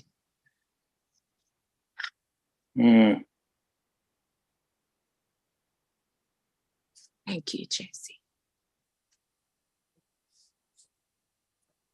Thank you for serving. Don't forget to thank yourself. Oh, Lord, thank you. Thank you.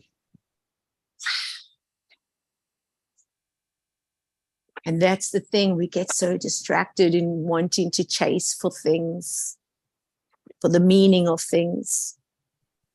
There's nothing wrong with that. There's nothing wrong. But when you're in the moment, in the now, focusing our 68 seconds of what we're focusing on, that's what we're talking about, to receive what we need to receive in this now moment.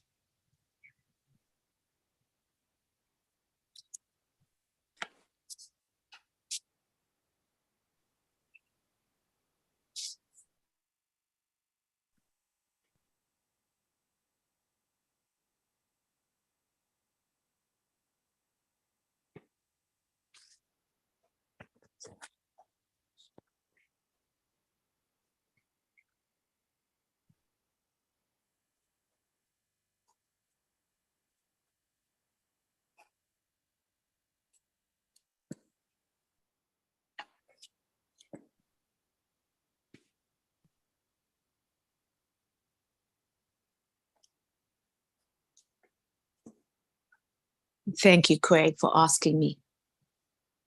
Yeah, you're welcome. Because that is also part of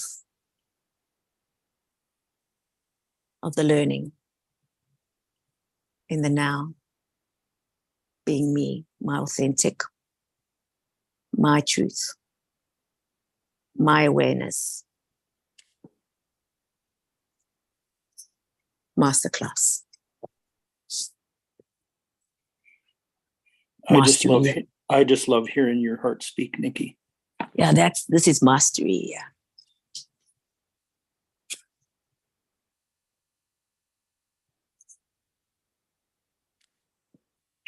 And the leadership here right now.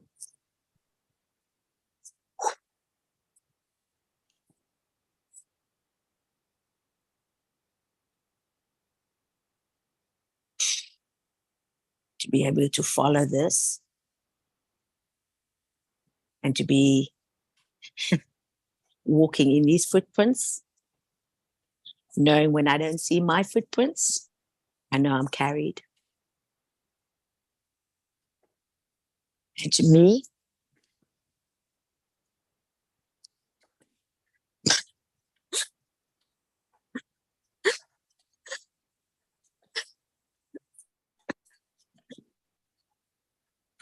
it's all I need right now.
Microdosing focus. Boom. Boom shakala. Let's dance. Let's dance. How appropriate is that? It is perfect. In the perfect way, in the perfect order. I tag and tweet this and do massive change in our Aye. history. That every year, every ear, every eye, every heart hears this. As we come together as one. In all our uniqueness, in all our gifts, we bring flavor.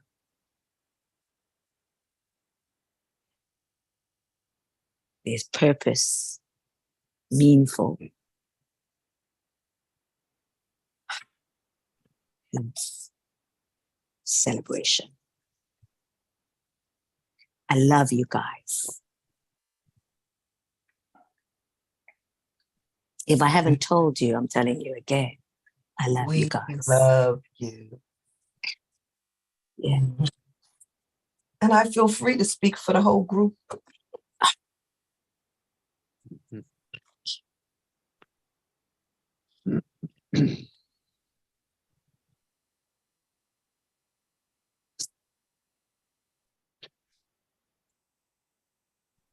No, it keeps coming into my awareness this last week or so. It's like, well, in preparing, I'll say it in the, like what could be preparing is the combination of what we do here and the gene keys, meaning like the genius, the love, the passion. So it's, what do we love? The true nature, the powerful creator, health and vitality. It's like that's connected as the core force. And how to help people realize, become aware of their uniqueness, their unique keys, not only the keys themselves, but how to create them, how to remove the resistance around them. And so as planting seeds, it's just as, I don't know what that is, looks like, could be. Yeah. Unlocking, unlocking. A bridge, The a keys path. to unlock. Yeah. To open that door, to find that bridge, to take the walk, to find the shortcut, which is what we've been pursuing.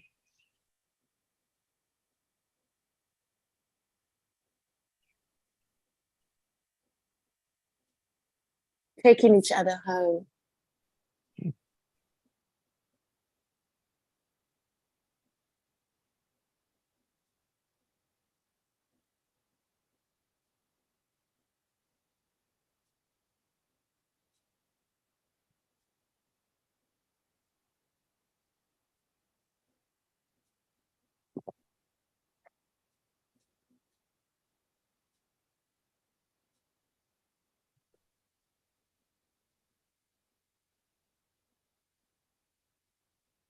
And I also want to thank Craig again for announcing to say thank you that he likes to hear my heart, because that is a very special place for me, is my heart. So thank you, Craig. It's important to acknowledge when somebody says something that is very authentic and that it does speak to somebody, that you do get to thank them and to give them acknowledgement of knowing that I received that, because a lot of times we don't know how to receive. And that's not anything to be boastful. It's about allowing you to know that that is what it's meant to be. The gratitude of that. So I'm very grateful this morning. Thank you. It's a very lonely dance without that commitment.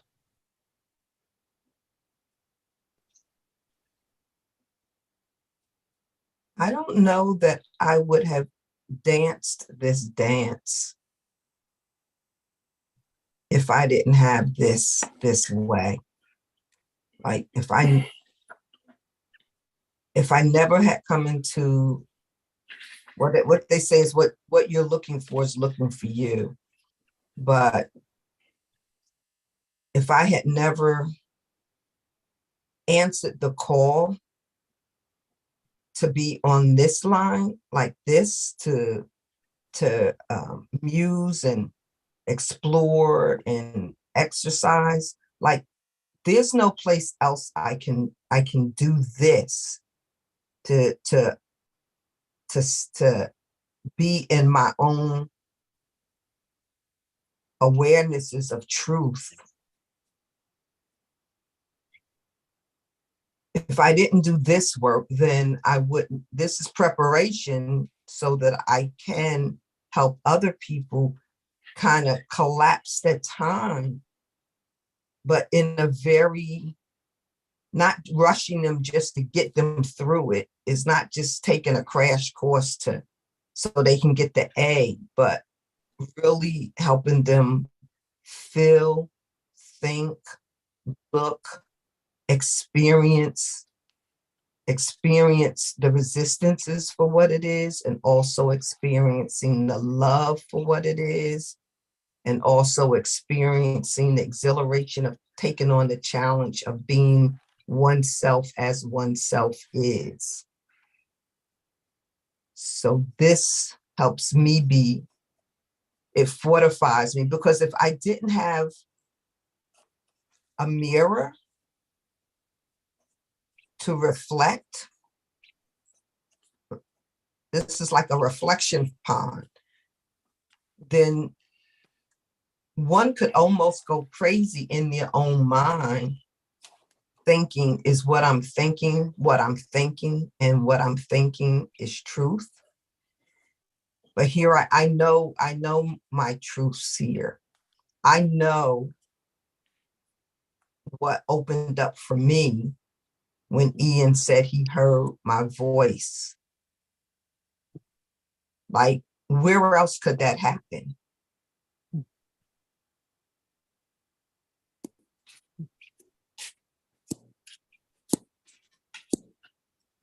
And that's an example, just like an example of the geniusness and the magic that is reality that happens here.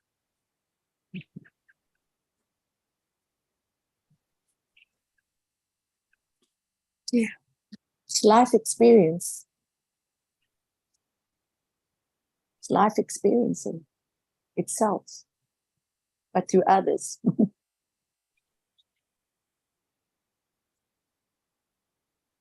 And it has allowed me to have quality of conversations with my children. Yes. Yes.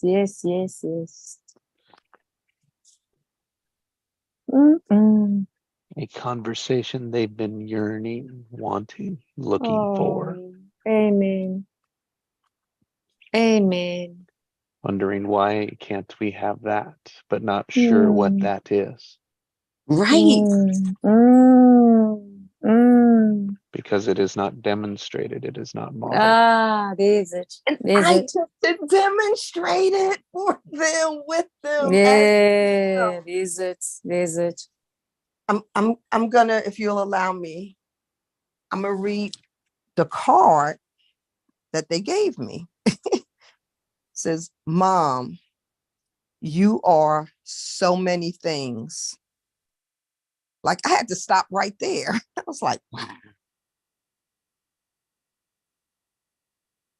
It goes on to say, you are so many things to so many people, but the most admirable thing you are is true to yourself.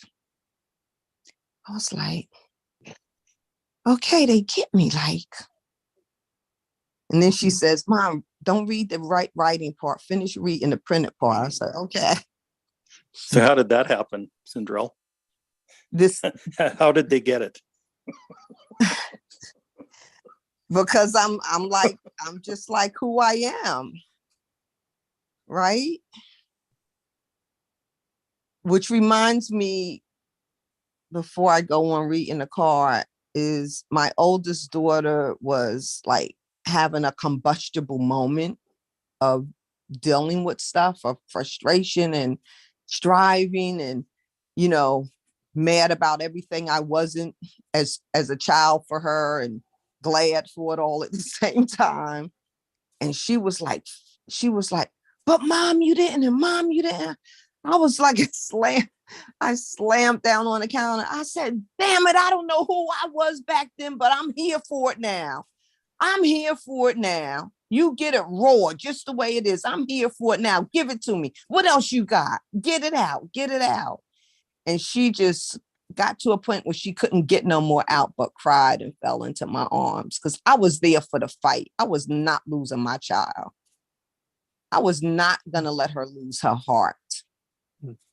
Say whatever you got to freaking say to me because this shit is over right now.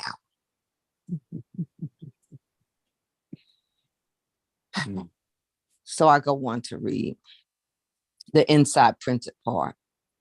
I've always looked up to you for that. And I'm just really proud to call you my mom. And then they go on to write, to our beautiful mother, who stands powerfully in the space of herself. I was like, what? We wish you a very special, loving birthday. Here's a word from Alice Walker on her mom to you, our mom. I notice that when my mother is working in her flowers, that she is radiant, almost to the point of being invisible, except as a creator, hand and eye. Mom, may you radiate all that you are and create all that you dream. Ethan and Alitza with butterflies.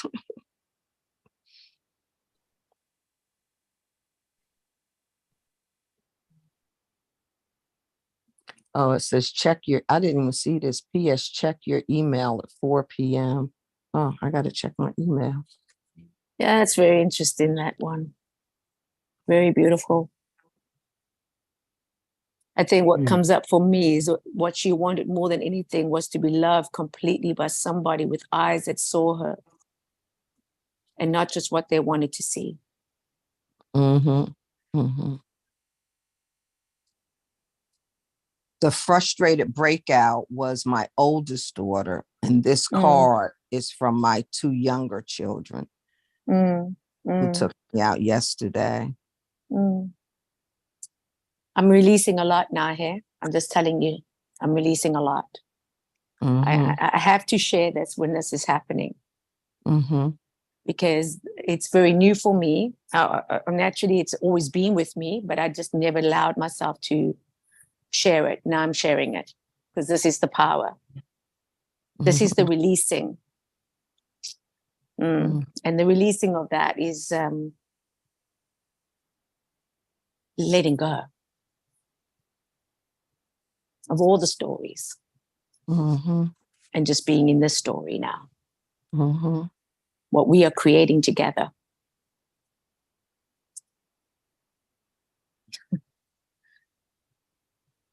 And we are in different places, in different countries, but it doesn't matter how far we are.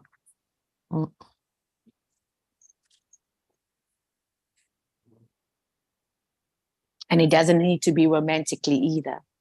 It doesn't need to have any kind of label put on it to love somebody for who they are. 100%. In every way and in every form how they show up. You get to love them. You get to choose to love them.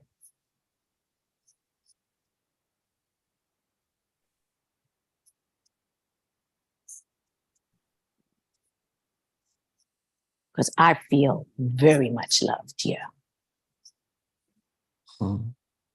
Very much loved. And we can go familiar of seeing our own mother, maybe, to the eyes of you, to the voice of you.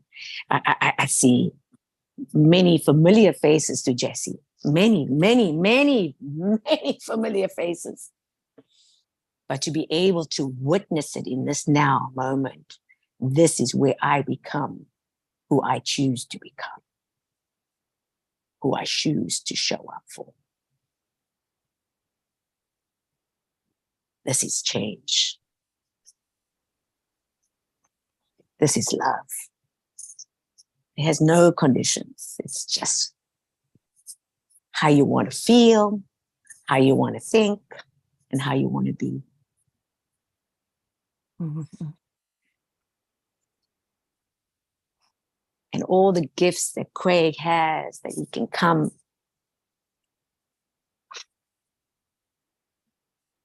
so powerful. And with Ian,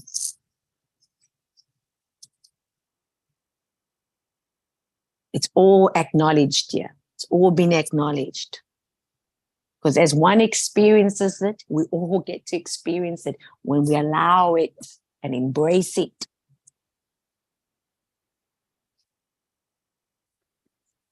This is it. This is ecstasy. This is blissful, huh?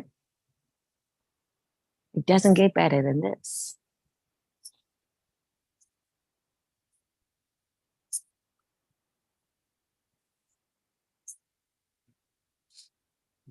It's different, but it doesn't get better. It is living. It is living. It's living, man. It's breathing. It's breathing the oxygen in the, putting it on your own, like your own, feeling that oxygen. And then as you take that oxygen, you can give it to others and let them breathe, because that's the metaphor of the plane. Take the oxygen, take it on you first. And you think, why? The other person needs it. No, you need it first. Because you cannot give what you can't have. You cannot give what you don't have. You've got to take the oxygen and then give it to the other person. So it all starts with you. You. Mm-hmm. Mm-hmm. So beautiful. I don't want to let this call end, because this is what happens. I'm feeling spirit here. And I love that, because it makes me want to go to church, because this is how I feel when I did go to church. I didn't want to leave. That was like, I just didn't want to leave. I am in church. That's what I'm saying. So this is why, that was how many years ago? I don't know, 25 years ago. That's a long time, maybe 30 years, I don't know. But isn't it beautiful that there's no time and space? Because what I wanted, what I felt then, and I felt it deeply, it moved me. It actually shifted me. It gave me a whole different perspective of what I was choosing. And it even had to go through the journey of being in this now space where I can experience it, you see? And so I can just thank you all for showing up here, and all just being in just being, and spontaneously just having to share our hearts. And I love you for all of that. I love you for all of that, because,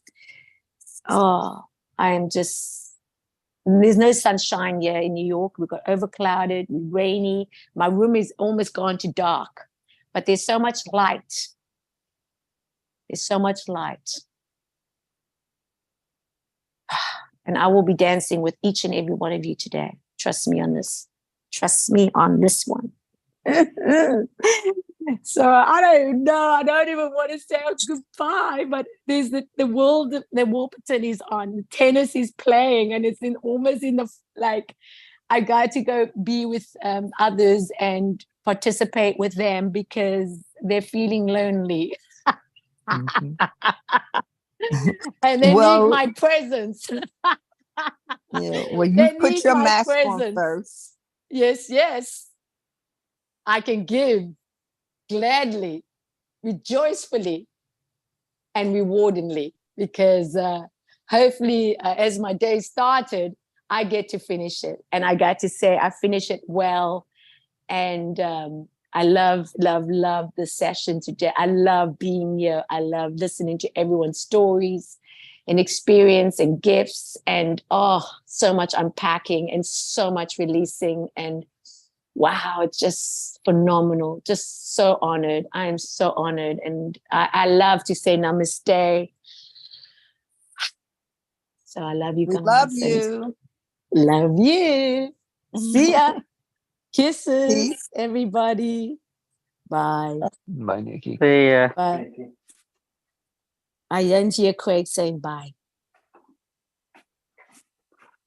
Or you Goodbye, could say Nikki. see see Goodbye, you Nikki. later. Big See you love, later. Nikki.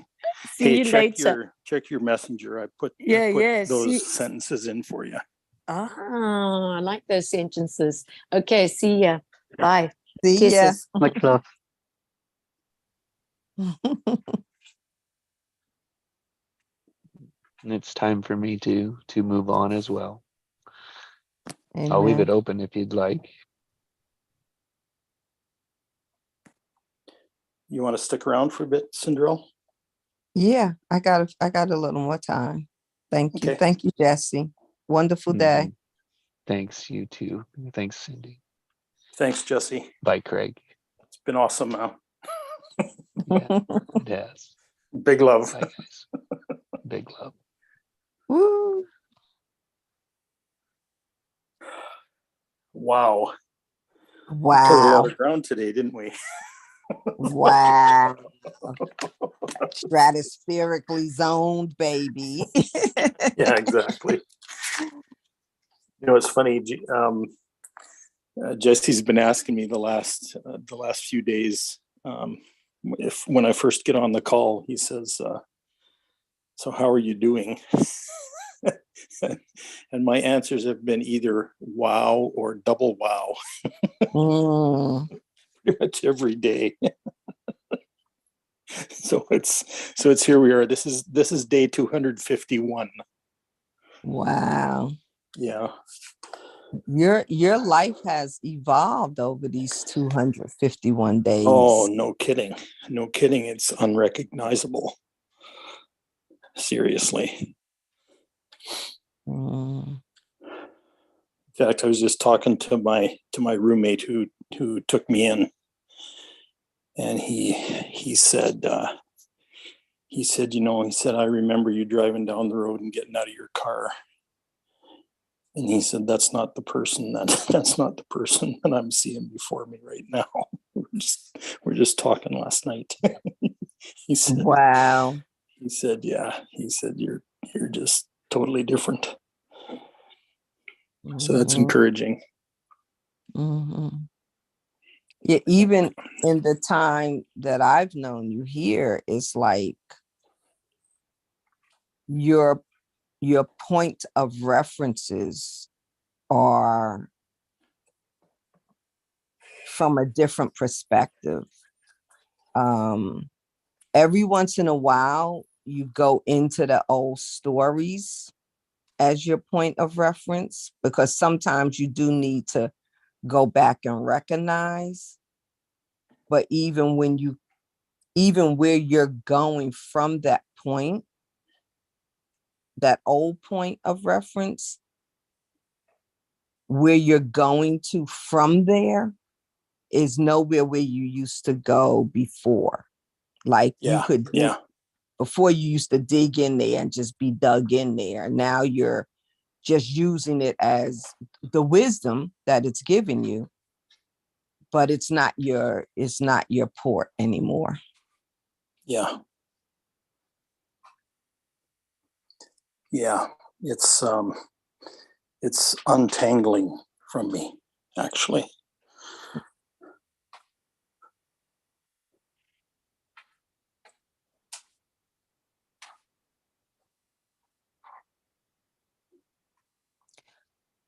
For me too. I had when I was in North Carolina for a period of time, I had a woman, I saw her artwork and it was just, I wanted to encourage her. She was a young illustrator. And so, and it's funny, all the time I was there, my role, I was acting as a security guard, but my role was to direct people to a higher ground. Yep. And people would come and sit at my station during breaks to have conversations and, get encouragement. I was like, Yeah. they're not paying me for this. Yeah. Right. Did you say you were a security guard? Yes. Yeah, that's interesting because I had a stint as a security guard too. Yeah. To the biggest retirement community in my city. There was 450 residents there when I was there. And what was interesting is I found myself acting as a death doula a lot of times. Yes, I played that role too. You know what I mean? Yeah, because I was on a Yes.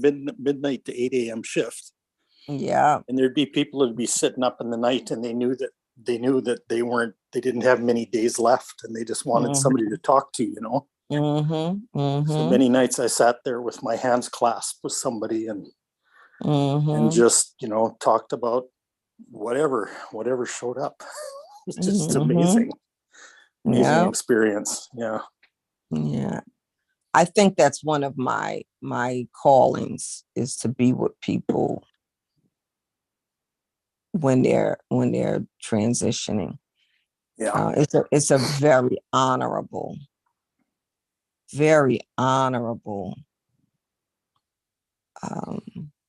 place to be in, like to be where maybe no one else wants to be. Yeah. And they not know how sacred of a space this is, and to be able to honor it for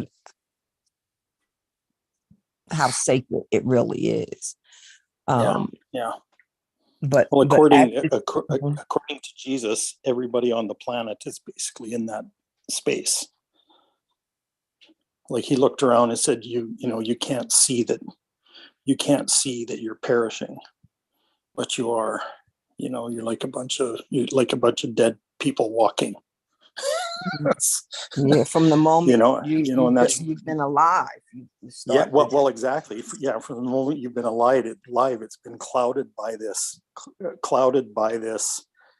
energy of death that that kind of prevails and leaves you in a state of victimization for one, but also kind of helplessness, like the helplessness of a being that's in a limiting environment.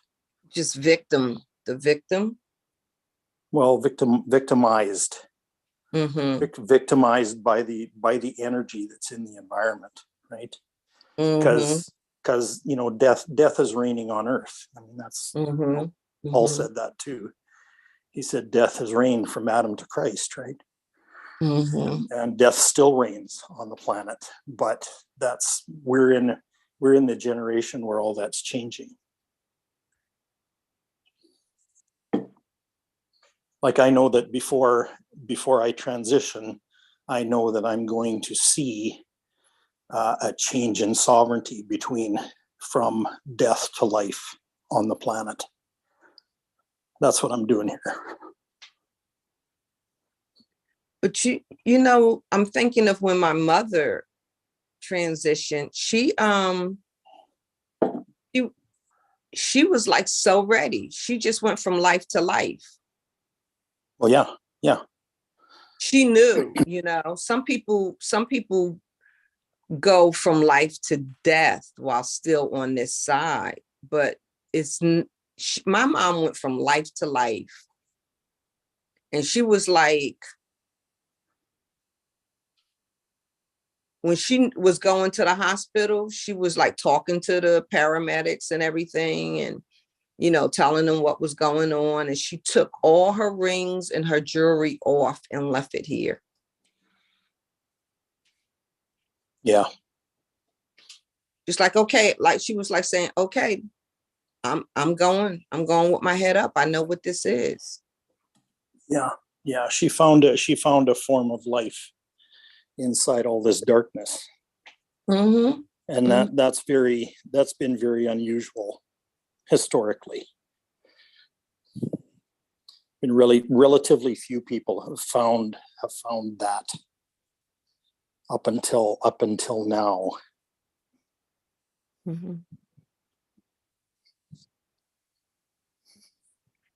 But that's the opportunity that's presented to our generation is the choice to transition into to stay in death within this heavy energy environment, or to transition to life within this dense heavy environment. It's a choice. Your mom found it before, because she was in a different generation partly, but before that choice was obvious. I think it's her spirit level. She just didn't live grounded to the world. Yeah, exactly. Yeah, because you mentioned that too. Be in the world, but not of the world, right? Mm-hmm. Mm-hmm. And a few people have found that. Yeah, and the presence of her grandmother has always been prevalent with her as she has lived on this earth. So there was like a constant awareness and communication going on there. Yes. Yeah. It was a real relational reality for her. Mm-hmm. Like her relating to life. And you could say her relating to God, but it's basically the same thing. Mm-hmm. They encompass the same dynamic. Right.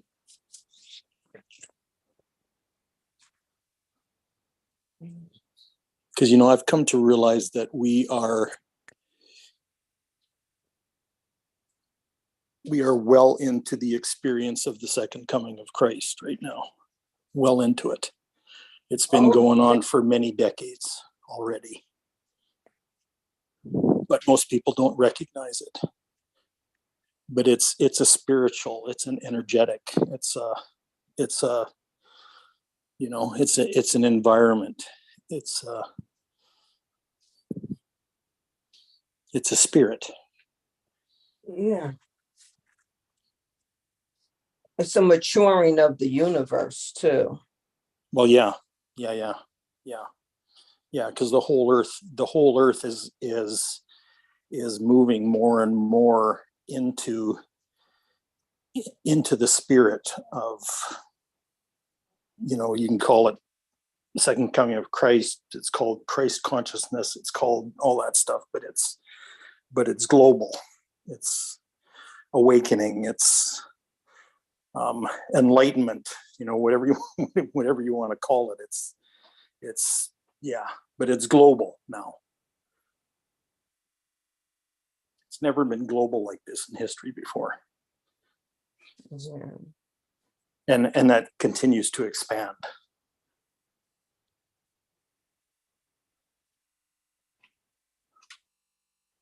What's interesting to me is a lot of people are finding that in amazing places like health and science and things other than religion. Mm-hmm. You know what I mean? Mm-hmm. You talk to a quantum physicist and he'll start using metaphysical language these days, like kind of quasi spiritual language, because the stuff they're discovering, the old language doesn't cut it. Yeah, no, I mean, the facade language doesn't cut it. There you go. Yeah. Excellent connection to make. So Yeah. let me Left brain share. language. You know? Let me share. I just opened this book up. I was moved to go get it. I've mentioned it before, but I have not opened this book up in a few years. The book is called the Urantia book. And Oh, yes, yes, yes, yes, yes. I have a copy of that, but it's in storage. One of my best friends gave me a hardcover copy of that a number of years ago. Yeah, isn't it interesting? yeah, personality adjusters and all of those kind of things are in here. Yeah. So I opened it up to the chapter called The Universe of Universes. And I'm at point 6. And it caught my eye. It says time and space. I know how much you love time and space. There are 3 different levels of time cognizance: mind perceived time, spirit perceived time, person and personality. Mind perceived time is consciousness of sequence, motion, and a sense of duration. Spirit perceived time is insight into Godward and the awareness of the notion of ascent to levels of increasing divinity. Yeah. Personality creates a unique time sense out of the insight into reality, plus a consciousness of presence and an awareness of duration. So I'm kind of skipping over, which may be dangerous, but I'm doing it anyway. Yeah, in that book, it might be. Yeah. Point 6. This is what caught me for you most of all. The universe is non-static. Stability is not the result of inertia, but rather the product of balanced energies, cooperative minds, which we're experiencing, right? Coordinated Marantas, which I don't know what Marantas is. Can you spell it? Morontias.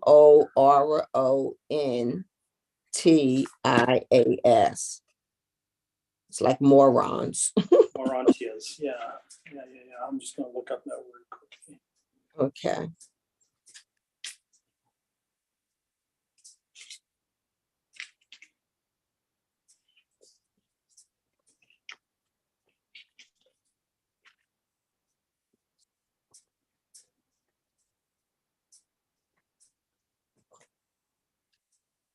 Let me know which when you get to it. Yeah. I was looking it up. I have an old dictionary that I bought. I bought when I was in journalism school over 40 years ago. But I've kept this dictionary because what I've noticed has happened over the last 40 years is that language has changed so much that and words like that word that you just used have gone out of they're still there, but they're kind of gone out of usage. Out of circulation. Out of circulation, yeah. And what I'm noticing now is that a lot of those words want to come back into circulation, because as we discover stuff that we can't describe, you start looking around and you realize that the English language has words that describe it, but they've kind of fallen out of favor. You know, and it's kind of my mission to bring them back. Yeah, as needed. I mean, yeah. Well, here's a really good example: the word education, right? Yeah. That word has been so abused; it doesn't mean anywhere near what it originally meant, because it's actually Latin, educare, which means to draw out of. So an educator doesn't teach, an educator doesn't train, an educator does not work with information. An educator draws the genius out of his student. Right. So we got education totally backwards. Right. The No. student actually teaches, the teacher just facilitates. Right. The teacher creates the space for the genius to express itself. Did you find the word? Because I have No, I didn't. a Barnhart Okay. dictionary of etymology, and the closest thing it has is moron. Moron. Yeah. Yeah. So Yeah. I'm gonna go back. So it's interesting. Well, maybe it's so it was saying Problem with English is there's too many damn words. Morontius. Coordinated And most of Morontius them are theory. very either or and left brain oriented. Mm-hmm. Yeah. I'm gonna go on and finish reading. And so I was Okay. saying Okay.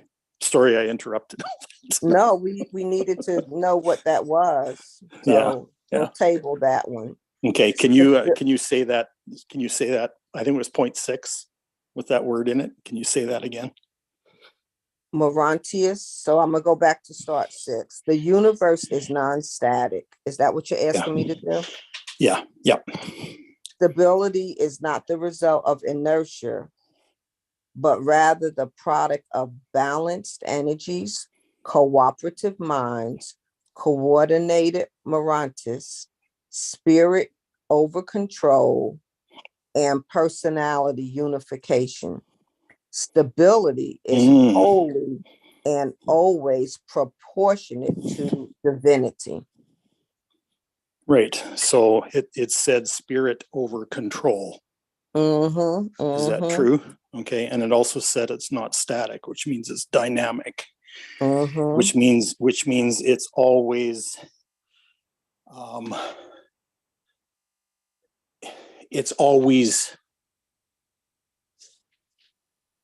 living. It's always animated. It's always doing something. Right. So what I'm getting is like, even with the spirit over control, I'm now distilling that coordinated Morontis that we, with the over control, that we are intentionally cultured to be morons, and our spirits over control. That's true. So we know that, right? Even for them taking all of the other stuff out of the what was Joe saying? All of the stuff that was taken out of Think and Grow Rich. Yeah. Yeah. Well, and that's in your gene key 62, the whole thing about overthinking and over preparation and all that stuff. It's kind of like allowing your left brain to be in control of everything. You know, allowing your left brain to make decisions, to make choices. Yeah, and the right brain is like ignored, like not valued. Totally. Yeah, and that's a huge imbalance right there. Left brain, right brain imbalance. Our society for the last couple of 100 years has been so focused on developing left brain everything that our creativity has been left in atrophy.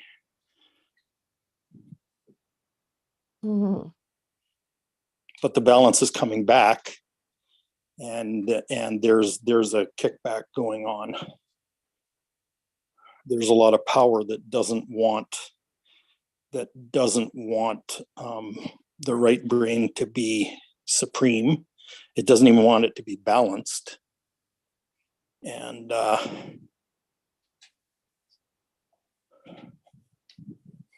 yeah, there's a fight that's occurring against that happening.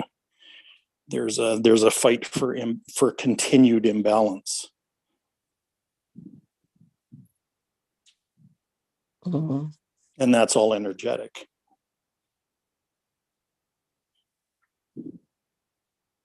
So when I say the I Ching is the book of changes. Change is the constant. Mm-hmm. There will always be change, and it's the constant. Mm-hmm. You know, you're never going to have exactly the same configuration twice, ever. And so it's about attuning to those changes to all the changes that are happening, and attuning to those, and and riding the rebalancing that's happening. Mm-hmm. You know, participating in it, allowing that rebalance to actually slingshot you into life and into balance with it. Mm.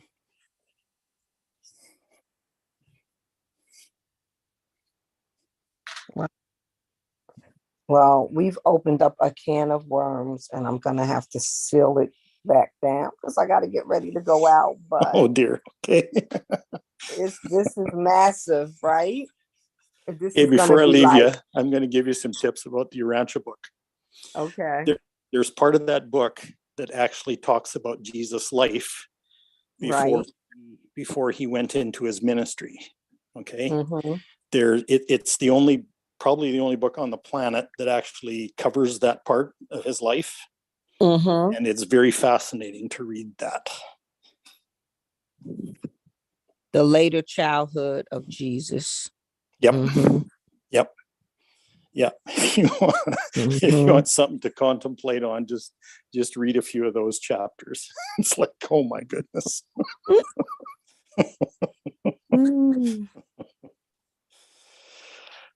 Okay. Wow. Mm-hmm. Yeah, we've opened up. I got a lot. I got a lot. I got to You go opened up a whole back can of worms there. and process what Ian gave me today. Yes. Yeah.